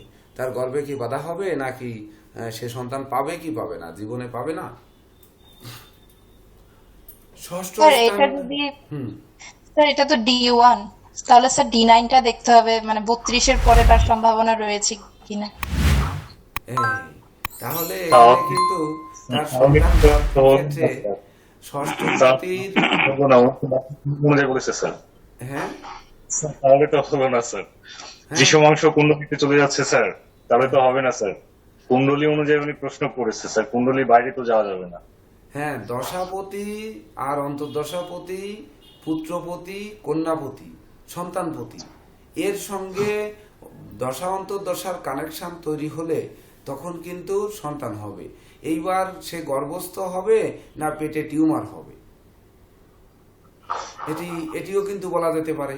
একটি বড় টিউমার হলেও কিন্তু অনেক ডাক্তাররা আল্ট্রাসাউন্ড করে বলে যে ইনি প্রেগনেন্ট, বা বড় টিউমার হলে কিন্তু দেখবেন যে অনেক সময় রিপোর্টে প্রেগনেন্সি দেখায়। এটা কিন্তু অনেক সময় দেখা গেছে যে পরবর্তীতে জানা গেছে যে না উনি গর্ভস্থ না, ওনার পেটে টিউমার ধরা পড়েছে। এমন সংবাদ পাননি আপনারা? নিউজে পাননি? এমন কেউ পেয়েছেন? এই যে করোনা বলছে পেয়েছে। হ্যাঁ আমি পাইছিলাম স্যার, অসংখ্য ধন্যবাদ। হ্যাঁ পেয়েছেন। তাহলে দেখুন ষষ্ঠ ভাব পেট দেখে, পেট শুধু দেখে না, সে দাঁত চোখ পেট 3টি অঙ্গকেই কিন্তু সে দেখে। তো যখন সে পেট দেখছে তো তখন তার পেটের পীড়া, পেটে টিউমারও তো হতে পারে, তাই না? ষষ্ঠে দেখুন কর্কট লগ্নের ক্ষেত্রে ষষ্ঠে কিনা বৃহস্পতি নিজ গৃহে, পুত্রপতি একমাত্র রাজ্যকারক গ্রহ, পঞ্চম দশমপতি মঙ্গল, সে গিয়ে ষষ্ঠে বসে আছে। শুক্র চতুর্থ এবং আয়পতি, শুক্র কর্কট লগ্নের ক্ষেত্রে সে ব্যক্তিও কিন্তু শুক্র পাপ গ্রহ, সে যে দেবগুরুর সাথে মিলিত হয়েছে, তার উপর শনির আবার পাপ শনির দৃষ্টি পড়েছে। তার মানে কি ইনি নিঃসন্তান হবে? নিঃসন্তান হবে না, ইনার পেটে টিউমার হবে। আর ইনার সন্তান কত বছর বয়সে হবে এইবার সেটি যদি দেখতে হয়, তখন তার দেখতে হবে যে এই পঞ্চমপতি বা চতুর্থপতির দশাপতি সে কি অবস্থানে আছে। তাহলে চতুর্থপতি ধরুন দশাপতি সে কিন্তু ষষ্ঠভাবে অশুভ আছে, চতুর্থপতি কিন্তু পঞ্চমপতি শুভ আছে।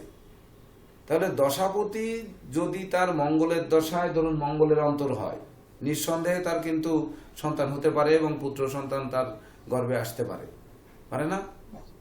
জি স্যার, যেহেতু মিত্র ঘরে আছে স্যার। হ্যাঁ, মিত্র ঘরে আছে, সেটি ঘটতে পারে না। তাছাড়া বৃহস্পতির মতো গ্রহ আছে। এইবার ধরুন চতুর্থপতি শুক্রের দশায়, শুক্রের অন্তর্দশা। হ্যাঁ, নমস্কার। হ্যাঁ, আসুন।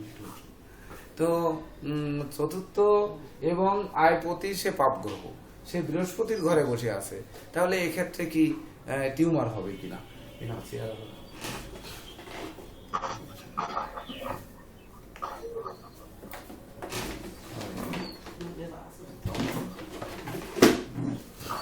স্যার হতেও পারে, কারণ শনি তো স্যার পাথরকে নির্দেশ করে।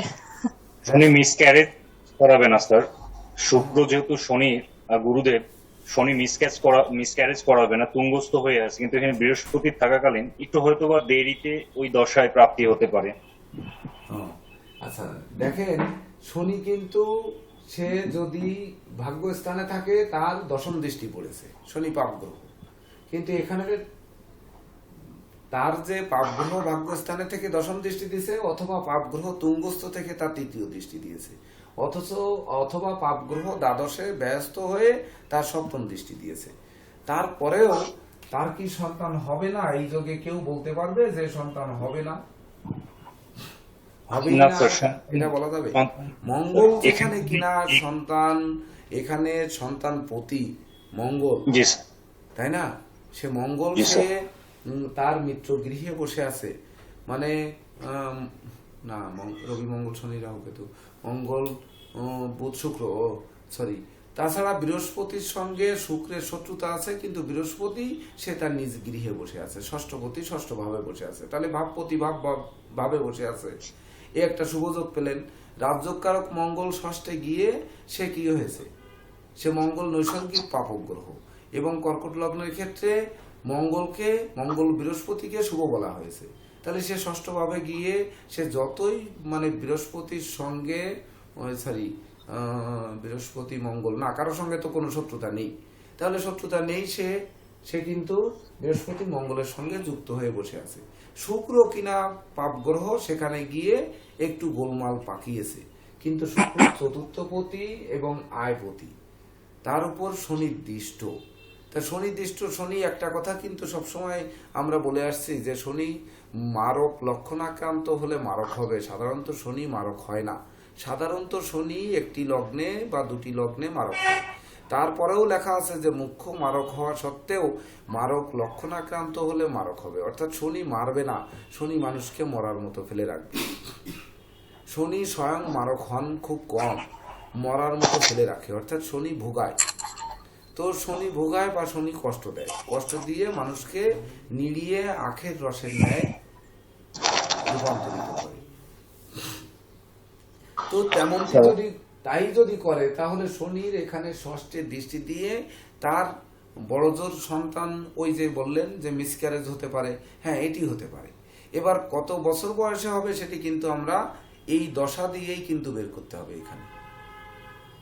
না স্যার, আমি বলতে চেয়েছি যে শনির সপ্তম দৃষ্টি, দশম দৃষ্টি বা হচ্ছে তৃতীয় দৃষ্টি, এই কয়েকটা দৃষ্টি তো পার্সেন্টেজ থাকে যে এই দৃষ্টিটা এতটা প্রখর বা, কিন্তু স্যার আমার ব্যক্তিগত মতে বলছে যে শনির যে তৃতীয় দৃষ্টি তুঙ্গস্থ দৃষ্টি, এখানে মিসক্যারেজ করাবে না, সন্তানকে দেরিতে প্রসব করবে। কিন্তু এখানে কেতু যদি স্যার তুঙ্গস্থ থাকতো স্যার, এই ক্ষেত্রে মিসক্যারেজের আশঙ্কা থেকে যেত। কেতু তুঙ্গস্থ থাকলে ষষ্ঠ ভাবে রাহু, বরং ওখানে কেতু না থেকে রাহু থাকলে মিসক্যারেজ করাতে পারতো। কেতু তাকে ওই সিজার করাতো, মানে কেতু তাকে নর্মাল ডেলিভারি করাতো না, তাকে সিজার করাতো এবং দেরি করাতো, এটা ঠিক আছে, মিসক্যারেজ করাতো না। কিন্তু স্যার রাহু তো সপ্তম দৃষ্টি কেতুকে স্যার দেবে, উভয় যদি তুঙ্গস্থ, হ্যাঁ দেবে, উভয় তুঙ্গস্থ থেকে। জি স্যার। স্যার এরকম এখানে একটা বিষয় স্যার, বৃহস্পতি স্যার স্বগৃহ আছে স্যার, আর বৃহস্পতি তো স্যার যে গৃহে থাকে যেভাবে থাকে সেই ভাবটাকে শুভ করে, আর মঙ্গল পঞ্চম দশমপতি স্যার সে রাজ্যকারক গ্রহ, আর শুক্রের যে ভাব স্যার, শুক্র হচ্ছে স্যার চতুর্থ এবং একাদশ ভাবের কারণ। একাদশ ভাব তো স্যার মানে পরিবার এবং ব্যক্তি জীবনে আগমন ঘটায়। তো দুটি রাজ্যকারক গ্রহ এবং একটি শুভ গ্রহ সাথে শুক্রের অবস্থান, তো সন্তান তো তার আগমন ঘটাবে স্যার, পরিবারে তো তার সন্তান আসবে, যেহেতু শুক্রের একটা কারকত্ব আছে ওই একাদশ ভাবের কারক হিসেবে পরিবার এবং ব্যক্তি জীবনে আগমন ঘটাবে স্যার। যদিও স্যার সে লগ্ন সাপেক্ষে পাপ, কিন্তু সে তো নৈসর্গিক শুভ গ্রহ স্যার। হ্যাঁ, এটা সঠিক বলেছেন আপনি, আপনারটা সঠিক বলেছেন। আরো কেউ কিছু বলতে পারলে বলেন। বলছিলাম স্যার মানে ষষ্ঠে মানে একের বেশি গ্রহ থাকলে সেটা স্যার মানে ডিসব্যালেন্স করবে না গল্পটাকে? এখানে কেন করবে? আমি তো দেখালাম এখানে একের অধিক গ্রহ এখানে আছে না। দেন এবার এখানে কেতু বসায় দেন। হ্যালো, হ্যাঁ সুজন, ওই প্রেসিডেন্ট স্যারকে ফোন দাও দিই, আর আমার মোবাইলে ফোন দিলাম তা করলে না। প্রেসিডেন্ট স্যারকে এসকে ফোন দাও যে তারা কি করবে, ক্লাস করবে কি করবে না, একটু শোনো। স্যার এখানে রাহুকে বসিয়ে দেন স্যার, গুরুচন্ডাল এবং অঙ্গারক যোগ সৃষ্টি করে দেন স্যার। কেতুকে বসানোর দরকার নেই স্যার, নিচস্থ রাহু দিয়ে দেন স্যার। কেতু না বসিয়ে নিচস্থ রাহু দিয়ে দিলাম রাহু। জি স্যার। তাহলে কি হবে? তাহলে কি হবে? রাহু নিচস্থ করে দিলেন, তাহলে কি হবে বলেন? রাহুর সঙ্গে একমাত্র মঙ্গল শত্রুতা করবে, কিন্তু এখানে শুক্র বৃহস্পতি তো শত্রুতা করবে না, করবে? কোনোভাবে কি নিঃসন্তান থাকতে পারে? কোনোভাবে বের করে দেন তো দেখি। স্যার অসম্ভব স্যার, যদি প্ল্যানেটটা এটা হয় অসম্ভব স্যার, পুত্র হবেই স্যার। হ্যাঁ, না সন্তান হোক আর কন্যা হোক সেটা পরের কথা, কিন্তু কোনোভাবে যে সে সন্তানহীনা থাকবে এটা কি বের করা সম্ভব হবে? না স্যার, এটা সম্ভব না স্যার। স্যার এটা আমি বলছিলাম স্যার, যে হাত দেখে যে তার সন্তান হবে না, হ্যাঁ হ্যাঁ এইটা হ্যাঁ, এটা আপনার প্রশ্নে এইবার চলে আসছি, আপনার প্রশ্নের জায়গায় এবার চলে আসছি। এবার হাত দেখে সন্তান হবে কি হবে না, সন্তান রেখা আমরা কোথায় কোথায় দেখি? আমরা সন্তান রেখা দেখি সাধারণত ইস্টার থেকে স্যার। তাই না? আর কোথা থেকে দেখি? স্যার হচ্ছে মঙ্গলের স্থান থেকে। মঙ্গলের স্থান থেকে কিভাবে দেখি? মঙ্গলের কি ধরনের রেখা থাকলে সন্তান হবে সে? স্যার মঙ্গলের স্থান শিরোরেখার নিচের স্থানটা স্যার, একটা নিচু মঙ্গল স্থান, একটা হচ্ছে উচ্চ মঙ্গল স্থান স্যার, যেটা আমাদের চন্দ্রের যে উচ্চ স্থান স্যার, সেখান থেকে। হ্যাঁ, মঙ্গল যদি ভালো থাকে তাহলে সে সন্তান হবে, তাই তো? না স্যার, সন্তান বলিষ্ঠ হতে পারে স্যার, সন্তান পুষ্টকারক হতে পারে, এরকম কি হবে স্যার? আমরা প্রশ্ন। শুক্রের ক্ষেত্রে কিছু দেখি না? হ্যাঁ স্যার, শুক্রের ক্ষেত্রে থেকে স্যার দেখি আয়নাকার পাশে স্যার মণিমন্দির কাছে যে রেখাগুলো থাকে স্যার। শুক্র ক্ষেত্র থেকে কি রেখা দেখি আমরা সন্তানের ক্ষেত্রে? এখানে শুক্র ক্ষেত্র আয়নাকার পাশে যে রেখাগুলো থাকে আমরা মণিবন্ধের এই ঠিক হাতের যেখান থেকে হাত মোটা হওয়া শুরু করেছে, যেখান থেকে মোটা হওয়া শুরু করেছে, এই মোটা হওয়ার জায়গা থেকে শুরু করে আয়ু রেখার আগ পর্যন্ত যে যতগুলো রেখা থাকবে এগুলোকে আমরা ভাই বোন বিচার করি, তাই না? জি স্যার, তৃতীয় ক্ষেত্র স্যার, শুক্রের তৃতীয় ক্ষেত্র। জি স্যার। তৃতীয় ক্ষেত্র। তারপরের অংশকে আমরা প্রভাবকারী রেখা হিসেবে গণনা করি, তাই করি জি না? স্যার, পঞ্চম ষষ্ঠ ক্ষেত্র। জি স্যার। হ্যাঁ, এবার জি স্যার। সন্তান আমরা কোথা থেকে বিচার করি শুক্রের ক্ষেত্রে? স্যার স্যার প্রশ্নটা বুঝতে পারিনি স্যার। সন্তান আমরা শুক্রের ক্ষেত্রে কোথা থেকে বিচার করি? স্যার প্রথম বা দ্বিতীয় ক্ষেত্র। হ্যাঁ, ভাই বোনের রেখা যেখান থেকে এখান থেকে সন্তান দ্বিতীয় ক্ষেত্র স্যার। শুধু ভাই বোনের রেখা থেকে কিভাবে আমরা সন্তান বিচার করি? স্যার বৃদ্ধাঙ্গুলির থেকে কি স্যার বিচার করা যায় স্যার? বৃদ্ধাঙ্গুলির গর্ভ থেকে বিচার করা যায়, বৃদ্ধাঙ্গুলির গর্ভ থেকে বিচার করা যায়, আর বৃদ্ধাঙ্গুলির গোড়া থেকেও বিচার করা যায়, এখানকার এই প্রথম পর্বের ঊর্ধ্বগামী রেখা থেকেও বিচার করা যায়। কিন্তু কত বছর বয়সে হবে এটি কিন্তু হাতের রেখা থেকে বিচার করা খুবই কঠিন এবং জটিল। হ্যালো, হ্যাঁ যোগদান করেছে, দেখেছি। ঠিক আছে, ঠিক আছে, ঠিক আছে, হবে।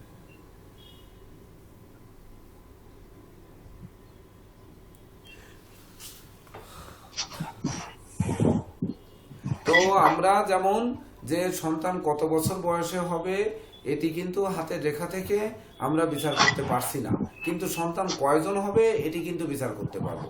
কিন্তু কত বছর বয়সে বিচার মানে সন্তান হতে পারে এটি বিচার করতে গেলে তখন আমাদের কিন্তু দ্বারস্থ হতে হবে প্ল্যানেটের, আর দ্বারস্থ হতে হবে নিউমারোলজিতেও। আপনারা কিছুটা বের করে নিয়ে আসতে পারবেন। আমরা নিউমারোলজিতে সেই জটিল ক্লাসের ভিতরে আমরা যেতে পারিনি।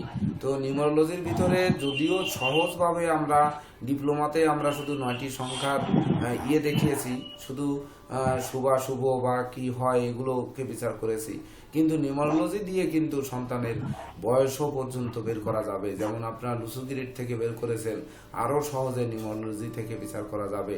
এটি আমরা আসবো হায়ার ডিপ্লোমাতে, যে তখন আপনারা পেয়ে যাবেন যে হ্যাঁ হাত থেকে বের করা যাবে না, কিন্তু নিউমারোলজি এবং হরোস্কোপ থেকে আমরা জন্ম সময় ঠিকই বের করতে পারবো।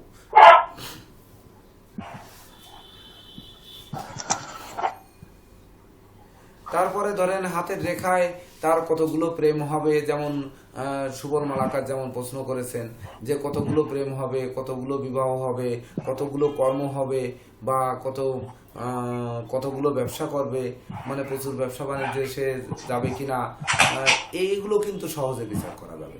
এটা তো বিচার করা আপনারা শিখেছেন মনে হয়, শিখেছেন না? জি স্যার। শিখেছেন? জি স্যার। তাহলে এগুলো তো আমরা সহজভাবে আমরা বের করতে পারবো। ঠিক ততটুকু মানুষ এইরকম কত প্রশ্ন করতে পারে। আমার প্রশ্ন ছিল বা আজকের ক্লাসের ছিল যে আপনারা ধরুন অচিরেই জ্যোতিষ হবেন বা এতদিন শিক্ষা গ্রহণ করেছেন, এখন পরীক্ষা দিয়ে পাশ করবেন, তারপরে আপনারা পেশাগতভাবে যাবেন। তো পেশাগত জীবনে আপনাদের কোন কোন দিকে প্রশ্ন করতে পারে, প্রশ্নের সম্মুখীন করে এই বাংলাদেশ ন্যাশনাল একাডেমি অফ অ্যাস্ট্রোলজির কোনো শিক্ষার্থীকে যেন মানে হেলিয়ে না ফেলে বা তাদের দুর্বল করে না ফেলে, এটি ছিল আমার স্বপ্ন।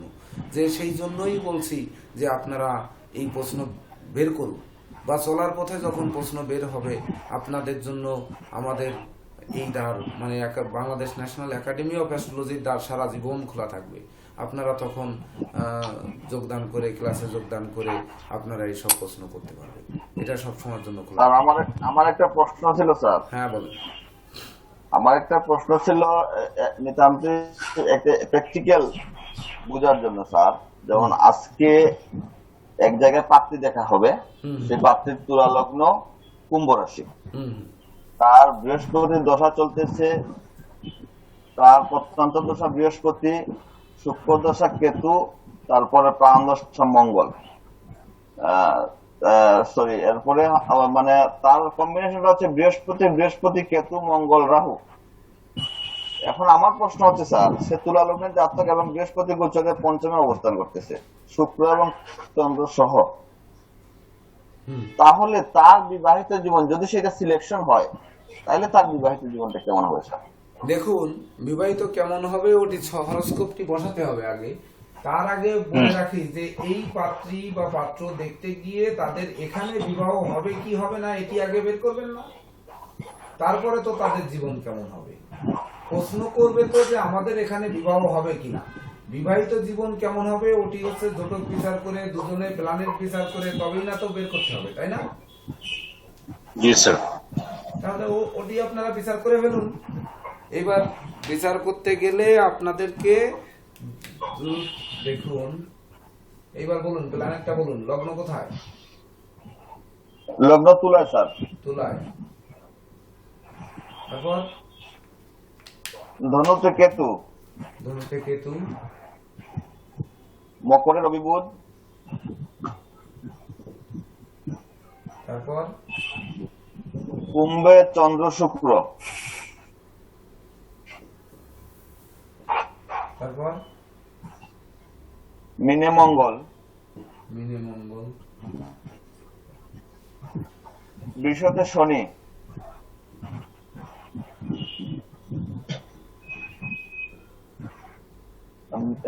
বৃষতে শনি, মিথুনে বৃহস্পতি, রাহু।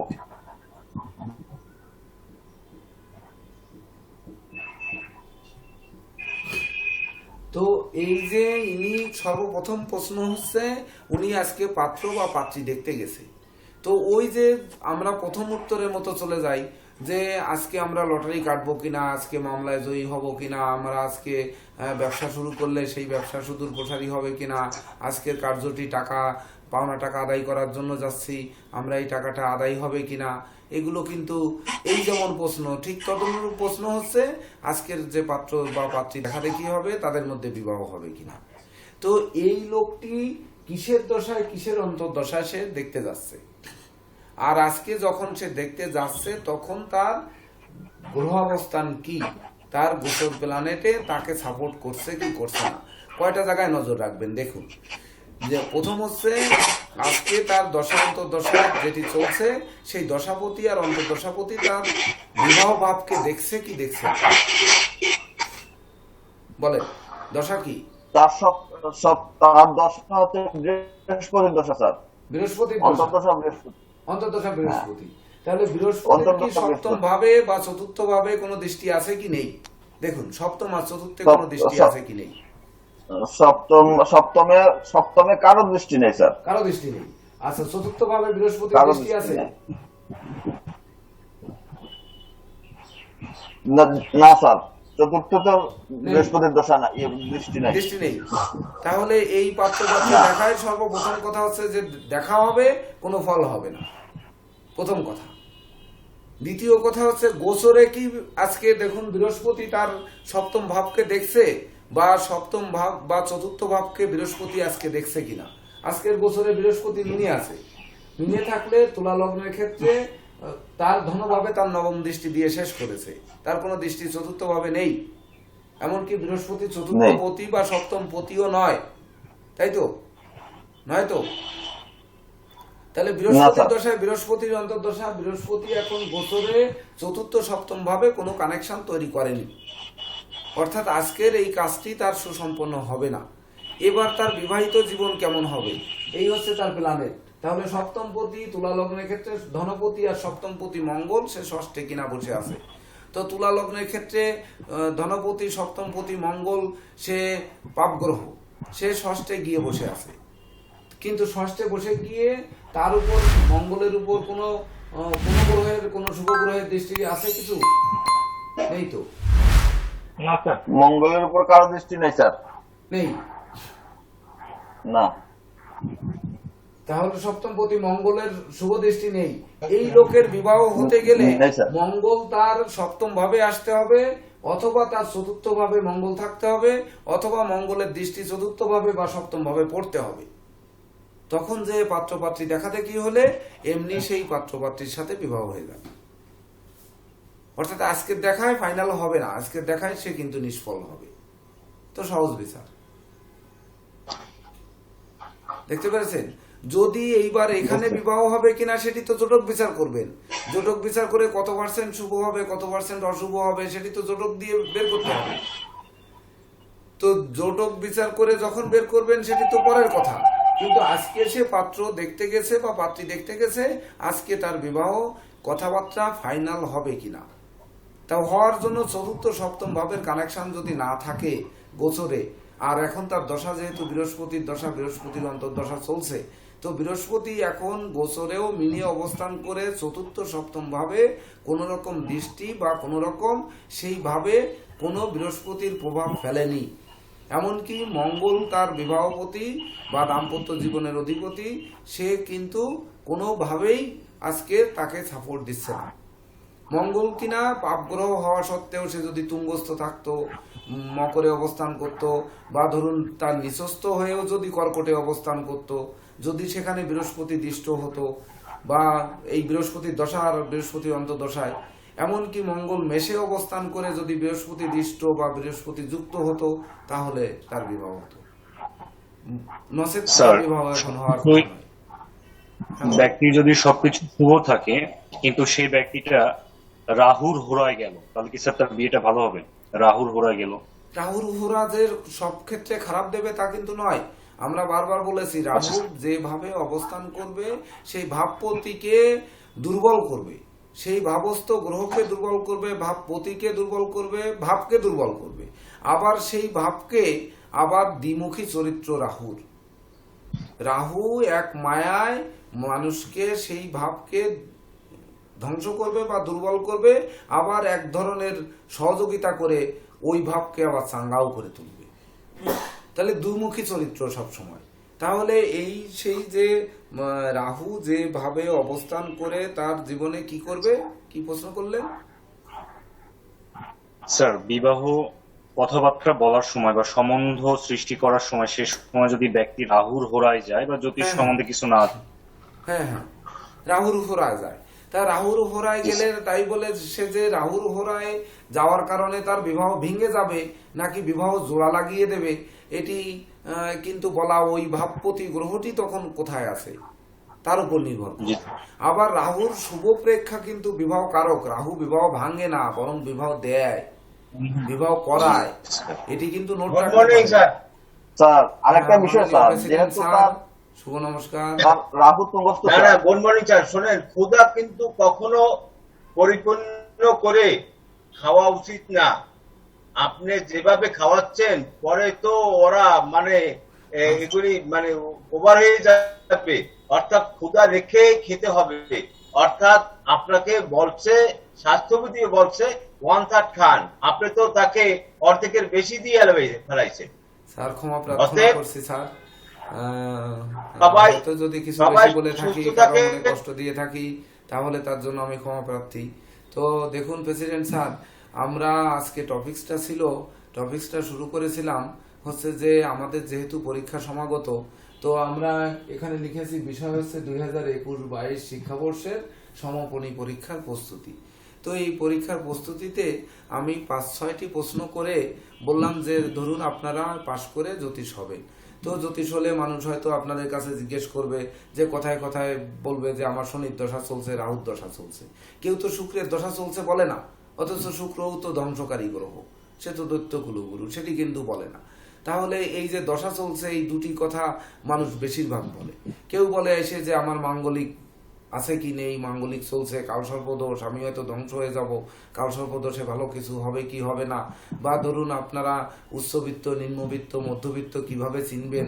হয়তো পার্কে আমাদের প্রেসিডেন্ট স্যার হাঁটতে বেরিয়েছেন লেকের পাশে, তো লেকের পাশে হাঁটতে বেরিয়েছেন একটি টি শার্ট পরে আর একটি ট্রাউজার পরে, আর কেটস পরে তো হাঁটে। তো তখন যে ইনি বাংলাদেশ ন্যাশনাল অ্যাস্ট্রোলজার সোসাইটির প্রেসিডেন্ট এবং মাননীয় শিক্ষকও বটে, তাছাড়া ইনি ফাউন্ডারও বটে, তো ইনাকে আমরা যদি বলি যে হাত দেখে, তো উনার রমজান মাস, উনি একটু মুখটুক শুকিয়ে গেছে, তাছাড়া ধরুন হয়তো এই উনি ওপেন হার্ট সার্জারি করা, তার জন্য শরীরটা শুকায় গেছে, তো উনি নিম্নবিত্ত লোক। তাহলে বললি তো অমনি ঠাস করে আমি চড় খাবো যে উনি কি নিম্নবিত্তর মধ্যে পড়ে। বা ধরুন আমি বললাম যেমন জাপান, কোরিয়া বিশ্বের সেরা ধনী রাষ্ট্র, সেখানে মানুষের চেহারার সঙ্গে মোটা চিকুন দিয়ে শুধু একটু পার্থক্য করা যায়, তার বেশি পার্থক্য চেহারায় তেমন নেই। তাহলে সে লোক উচ্চবিত্ত বা নিম্নবিত্ত কিভাবে বুঝবো? এখানে একটি উত্তর এলো আমাদের বিশেষ একজন শিক্ষার্থী, উনি বললেন যে দেখুন, যেখানে মা সরস্বতী আবির্ভূত হয় সেখানে লক্ষ্মী আবির্ভূত হন, কিন্তু লক্ষ্মী যেখানে আবির্ভূত হন সেখানে যে সরস্বতী হবেন এমন কোনো কথা নয়। অর্থাৎ ধন সম্পদ থাকতেই পারে, তাই বলে বিদ্যা যে সবার থাকবে এটি কিন্তু নয়। এটি কিন্তু ভেঙে তখন দেওয়া হয়নি, এখন কিন্তু এটা ভেঙে দিলাম, এটা অবশ্যই সবাই জানেন। তো দেখা যাচ্ছে বিদ্যা নিঃসন্দেহে মূল্যবান সম্পদ, লেখাপড়ার ভাগ কেউ নিতে পারে না, এটা আমরা সবাই জানি। আর যে জাতি যত শিক্ষিত সে জাতি তত উন্নত, আমরা জানি। কিন্তু লক্ষ্মী ধন সম্পদ দিতেই পারে, মূর্খকেও দিতে পারে, যারা টিপসই করতে পারে না তারা বিশ্বনন্দিত ধনী হতে পারে, এটা ঠিক আছে কি। অর্থাৎ লক্ষ্মী যেখানে আসবে সেখানে যে সরস্বতী আসবে এটি সঠিক নয়, কিন্তু সরস্বতী যেখানে থাকবে, বিদ্যার দেবী যেখানে থাকবে সেখানে লক্ষ্মী আসতে বাধ্য, এটি সঠিক।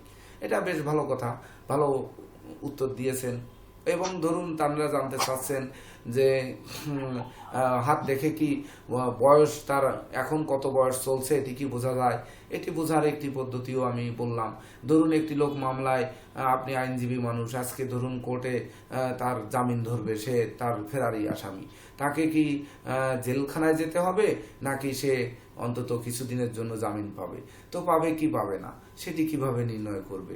একটি লোক শুধু লটারি কেটেই চলছে, জীবনে শুধু নষ্টই করে চলেছে টাকা, তো সে পথ দিয়ে পাবে কিনা? তো এই রকম প্রশ্ন নিয়েই হচ্ছে আমি টপিকসটি শুরু করেছিলাম। এই জন্য ওনাদের প্রশ্ন করতে দেওয়ার সুযোগ দেওয়া হয়েছে। যদি আমি ভুল করে থাকি তো আমি আবারও ক্ষমা প্রার্থী হচ্ছি। তো ধরুন এটি ছিল আজকের ক্লাসের টপিক।